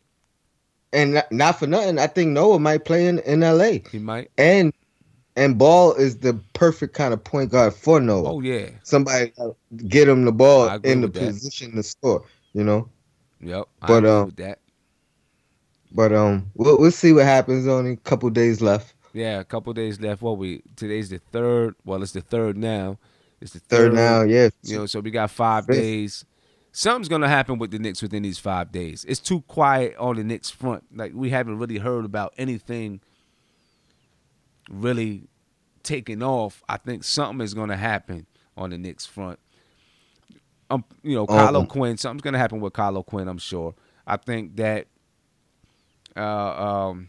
Scott Perry is just doing his due diligence. You know what I'm saying? I mean, not for nothing though. If we move Noah, we in a good position to keep O'Quinn and Cantor. Yeah, well, or if we lose one of them, we still in a good position with Gomez. Right. You know, exactly. Because I think that I just think Kyle O'Quinn is going to be gone just because at the end of the season, you know, he has that opt out clause and he can probably get $7 to $10 million a year. I think he could on the market. You know what I'm saying? So I think he's going to go get that money. He could. If I was him, I would. If I was him, I would. Because you know, this contract might be the most that he's ever going to earn. You know what I'm saying? I mean, he could and he couldn't. You never know. It's all about what somebody else is willing to pay. The Knicks, what I will say is don't outbid yourself like they usually do. Yep, exactly. So let him go see what the market determines. Yep. And then if he really wants to be here, he'll come back and let us know. Right. Exactly. As far as Mark Jackson, he's not actually a New Yorker, right? Yeah. He's from Queens, man. Is he? Yep. Okay. He's from Queens, went to St. John's. Yeah, I know he went to St. John's. Yeah, he's a New Yorker. For sure. Okay. Yeah. Well, I still think he'll be all right here. And I honestly think he has the perfect personality for coaching New York as far as not biting his tongue and not like, don't get me wrong, he'll get backlash, guaranteed 100%. You know he's gonna get that, but he's the type of New Yorker that can get backlash and deal with it properly. Mm-hmm. You know, not hide, not cower, not run. Right. You know, stand by his whatever he said. Right. And admit his mistake if he says something wrong. Right. So I think he's a good good person. But I honestly think Fizdale is ahead of Mark Jackson as far as he got the connection with Scott Perry and he's a defensive coach. Yeah. And not for nothing, you could argue he's done as good a job as Mark Jackson. Mm-hmm. He did a great job with Memphis. With the Grizzlies, yeah. Yeah, he did a great job with the Grizzlies. I mean, neither one of them got their team over the hump. The difference is Mark Jackson kind of surprised guys with Golden State, where the Grizzlies were consistent for years. Yeah. Yeah. You know. Yeah. But you know, it's gonna be something, man. And I think this off season isn't gonna be like the off season that we say this is when the Knicks got to do something. 19 to 20, that's gonna be the 2 off seasons. I think that's the 2 off seasons where it's gonna be like the Knicks, they got to do something. You know what I'm saying? Because in 19, they can free up, they can have some cap room, and there's gonna be some good free agents on the market that should have a nice have we pick. gone through that list of the free agents? Nah, we haven't gone through that list. That's another thing. You know, everybody's banking on holding the salary cap or holding the salary space, but you know, we've had problems bringing guys into New York. Yeah, I know that's true. And you know, that's never a guarantee. The guarantee is when you have a guy under contract. Exactly. Right.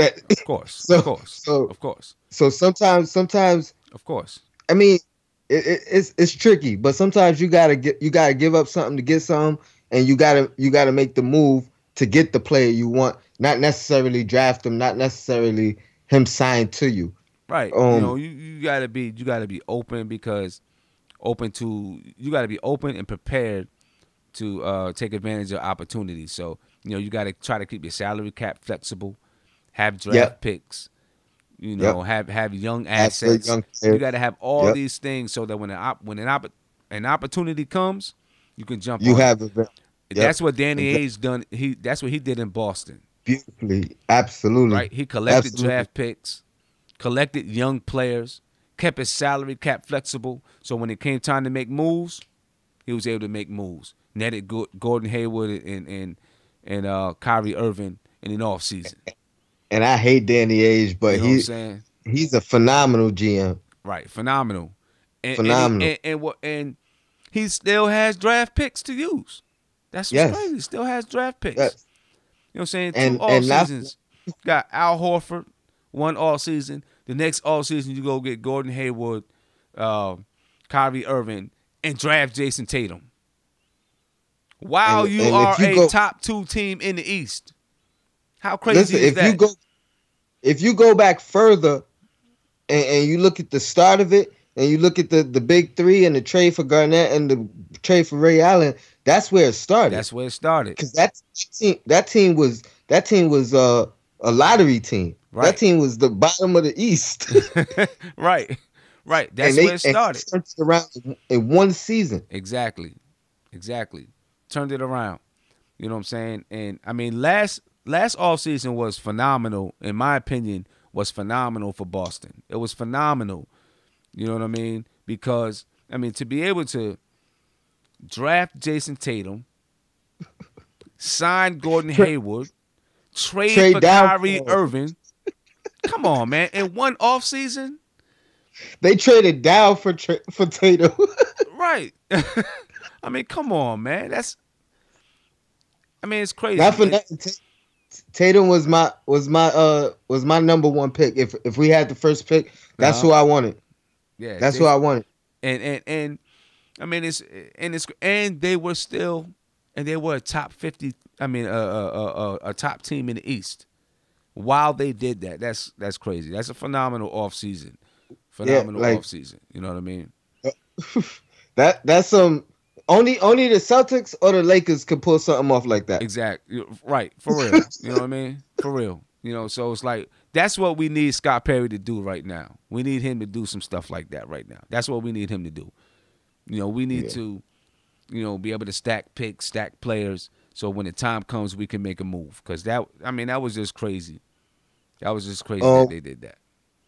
One quick question off topic. What do you think of the Blake Griffin trade? And my quick opinion is, I honestly think the Clippers they won the trade, and I think I know you're gonna agree with me because you love Harris just as much as I do. Yep. I think he gonna surprise them out west. Yeah, I think the Clippers did really well. I mean, they got 2 draft picks. They got Tobias Harris, right? Avery Bradley. You know what I'm saying? And and they got rid of that crazy contract for Blake Griffin. Yeah. Blake Griffin is, to me, he's not that good. I don't care. He's not franchise changing. He's not. You know what I'm saying? He's not franchise changing to me. And I don't think that Detroit is going to be that much better. For real. Was that Jerry West doing? Is he's Jerry behind West, the scenes? Jerry West is behind the scenes with the Clippers. Oh, yeah. man. Jerry West is behind the scenes. Yep. I was just about to say a little while ago. If it wasn't Scott Perry, Jerry West, if we could get Jerry West or not for nothing, Kareem Abdul-Jabbar, even on any level. Yeah, I mean, he could coach KP personally. Right. Yeah, that's true. Yeah, man. I definitely think I don't know. I think Detroit made a mistake. Because Blake Griffin can't even stay on the floor, man. I mean, you know, he from his rookie year, he was hurt his rookie year. He can't stay on the floor. This man goes out with, you know, he rip his thumbnail or something like that. He's taking a couple weeks off. That man can't stay on the floor, man. It's so funny when he first came in the league. I'm like, oh my god, it's Stoudemire reincarnated. Yeah, and then as right. his career goes on, it's really Stoudemire. Yeah, I'm like, damn. Yeah. All right, Tony, man. I'm peace out, man. Trying to get some more people on here. Peace out, man. The blackest time. Definitely, man. Peace out. What? Yeah, people. We definitely need for Scott Perry and them guys to make some good decisions. You know, during this trade line, during the off season. Let me go back to the trade deadline. During the off season and things. Not that this off season is going to be one of the most important in Knicks history or something like that, but it's definitely going to be important in the way that we handle the cap and prepare for 2019. Prepare for 2020. Personally, I don't want to take any contracts right now past 2020. Anything that we do, I want it to be young players, short contracts. Young players, short contracts. I'll say it one more time. Young players, short contracts. That's it. I don't want to take anything that extends beyond 2020. 2020, we have a lot of cap space. We have a lot of room to maneuver. There's a lot of things that we'll be able to do in 2020 because we have no guaranteed contracts. None. I want to keep that flexibility. Now, of course, we know we're going to want to bring KP back, obviously. You know, and I doubt KP is going to sign a rookie. He may, but I don't think he's going to sign a rookie extension because he'll be able to get more money if he doesn't sign a rookie extension. So I think he will wait, which means that his contract will end in 2020. Matter of fact, let's bring up some contract stuff. Let's look at some contract stuff. I think that, and then like Frank, hopefully Frank will be, playing well. He'll be a guy that we look at and say he's the future point guard of this team. And we'll want to sign him and we'll want to extend him and all those good things, And maybe Tim Hardaway will be one of the guys that we want to extend or give another contract to. But 2020, 2019 as well, but 2020, we're free of anything, and we can really, really build. Really, really build in 2020. You know what I'm saying? And we should have found some building pieces by then. We should have really known who our building blocks are going to be. These two guys right here should be those building blocks. You got a point guard, defensive point guard, and you got a center that can protect the rim. A 4-man / center by that time that can protect the rim. That's what you build from right there. That's where you build. That's your starting points. Then you fill out the rest of the squad. But that's your starting points. You know what I'm saying? So when we're looking at these salaries, Look at 2020. And we've gone over this time and time again. Now, I know you see Tim Hardaway Jr., but that's a player option, right? So at this point right now, today, we don't have him on the books for this year until he actually opts in. Frank, that because it's red, that means it is a team option.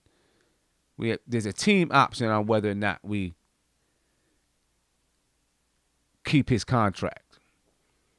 2019-20, and a team option in 2020-21. You look at everything else, zeros for 2020-21, nothing. So even if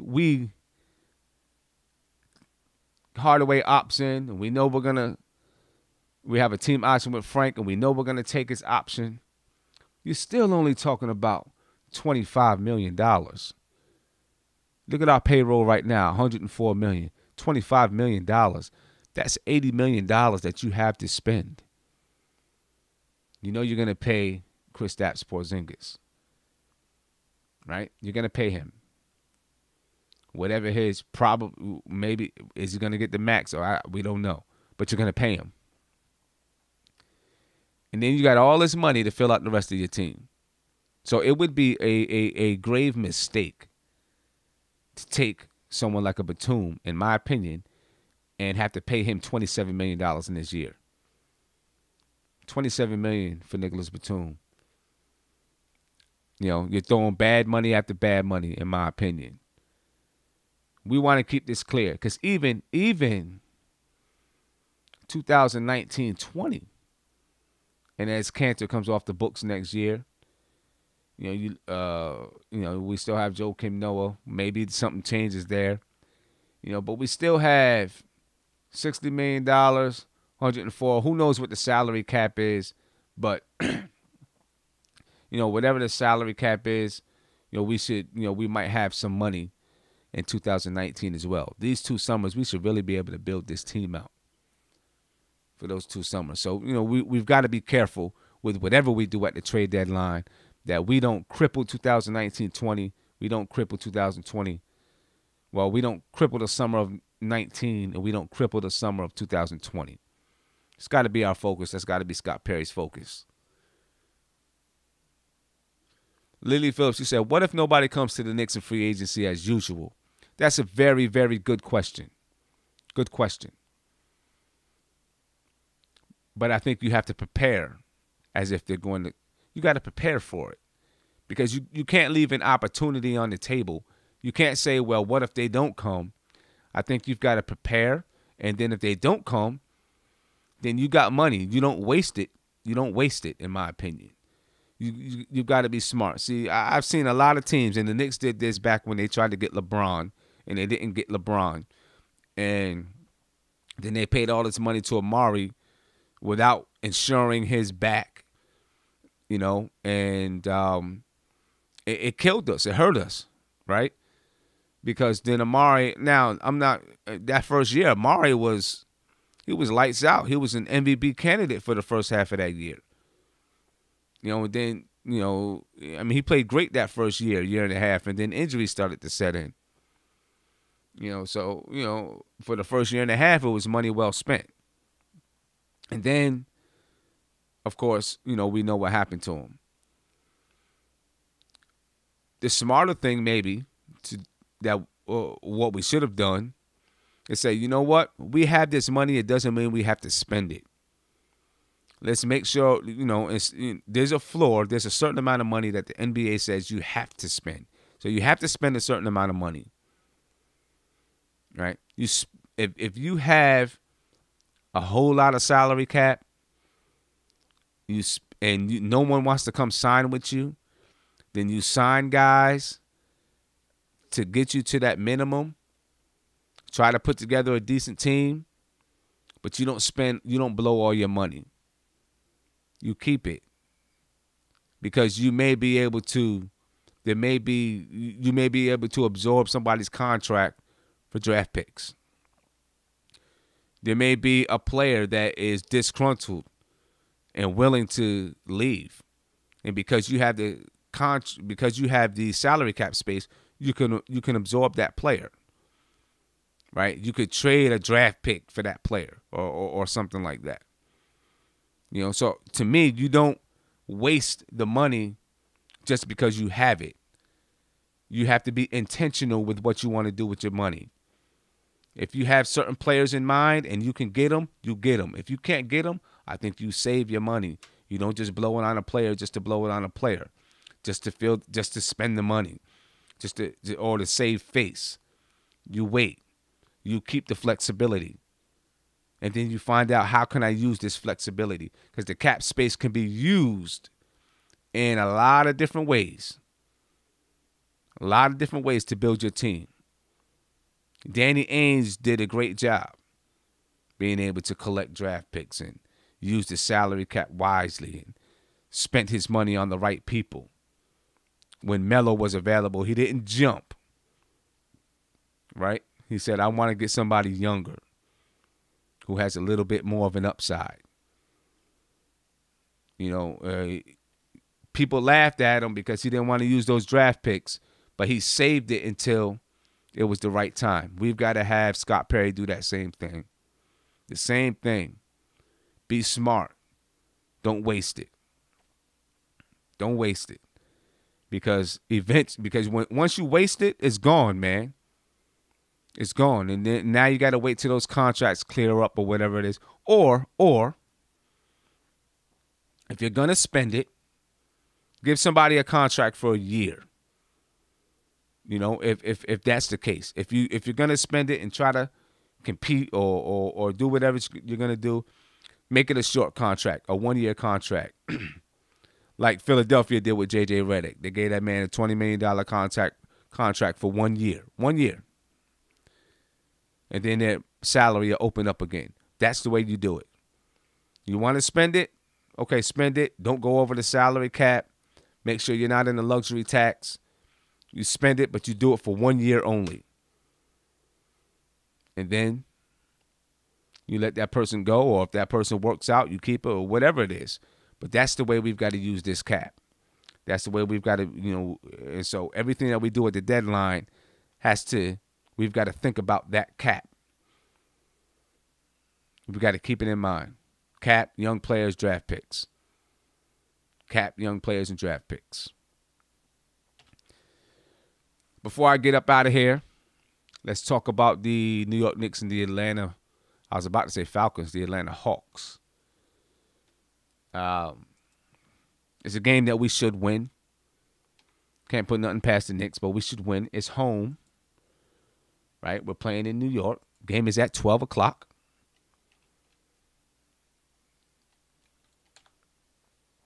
And if we lose this game, man, I don't know. If we lose this game, I'm going to say this. If we lose this game, I'm sending the police to whose mark? I'm sending the police to your house if we lose this game. Seriously. I don't want you going overboard, bro. You know, we lose this game, expect to hear that boom, boom, boom, boom, boom. You know that police knock. Expect to hear that at your door. Atlanta, right now, of course, one of the worst teams in the league. Atlanta, one of the worst teams in the league, the worst team in the league. And just to think, we lost to these guys earlier in the season. But anyway, I guess that's a day for another story. I don't know. Could be the story Sunday. 15-37. We should not lose to them. We should at least beat them. At least beat them. You know what I'm saying? I don't think there's much to analyze about this team. Yeah. You know, they're the worst team in the league. I don't know how much we can say about them besides the fact that we should beat them.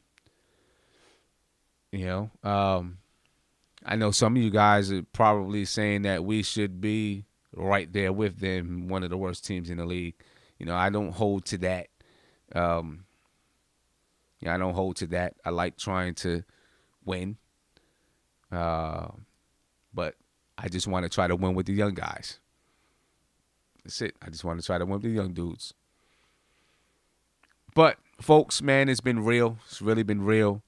I know the French Knicks podcast was on. They couldn't stay too long. But what I'm hoping is Sunday after the game, French Knicks podcast will call in, Skype in, and they'll be over in France with some guys in a pub out in France. You know what I'm saying? We can connect ocean to ocean. You know what I'm saying? Country to country, continent to continent. Knicks fans connecting all the way across the world. That's how we want to do it. That's lovely. So hopefully he gets a chance to call in and that's cool. You know what I'm saying? If we can get that done. I did want to say one thing though before I got out of here. Ishmael, I see that you said something about David Blatt, I think it was. I think it was you. Said something about David Blatt. And I actually do like the idea of David Blatt. I don't know. I know about him from Cleveland and a little bit before then.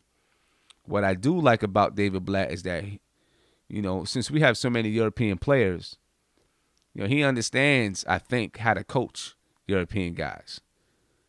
You know what I'm saying? And he might be a good coach for the Knicks. Maybe. Who knows? You know what I'm saying? But the idea of him and the fact that he knows how to coach guys, European players, he's a defensive-minded guy. It intrigues me. It intrigues me. You know what I'm saying? Yeah, who's Mark? And he's a guy that knows how to run an offensive system, especially with the guys that we have. That would be very, very interesting, and he could be a pretty good fit. You know what I'm saying? He could be a very good fit. Very, very good fit for the Knicks. So I'd definitely be interested in seeing, and we know he's got that. We know he's got a connection with Steve Mills. I don't know how much of a connection he has with Scott Perry, but that could definitely be something that's good for us, for real. Something that's good for us. I'd like to see it, especially having young guys. He caught a raw deal. He caught a raw deal in Cleveland. You know what I'm saying? He caught Supreme Ali. You're right. He caught a real raw deal in Cleveland. You know what I'm saying? Having to deal with. He thought he was going to Cleveland to deal with young guys. You know what I'm saying? To deal with young guys. And then he ended up having to deal with LeBron and, all of that. Well, he would truly be dealing with young guys here.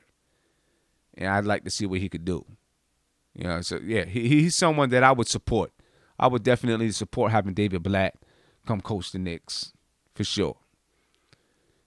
But I'm about to head up out of here.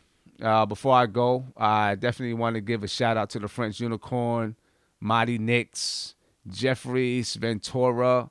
Hopefully I said that correctly, for hitting me up with the Super Chats. I really appreciate it, man, and I appreciate all of you for supporting me. But I'm going to head out of here tonight. I will see you guys on Sunday, after the game on Sunday. We'll talk it up a little bit before we get to the Super Bowl.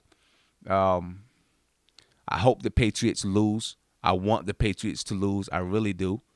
I'm a Giants fan. I can't stand the Patriots. I want them to lose. I'll be rooting against them real hard.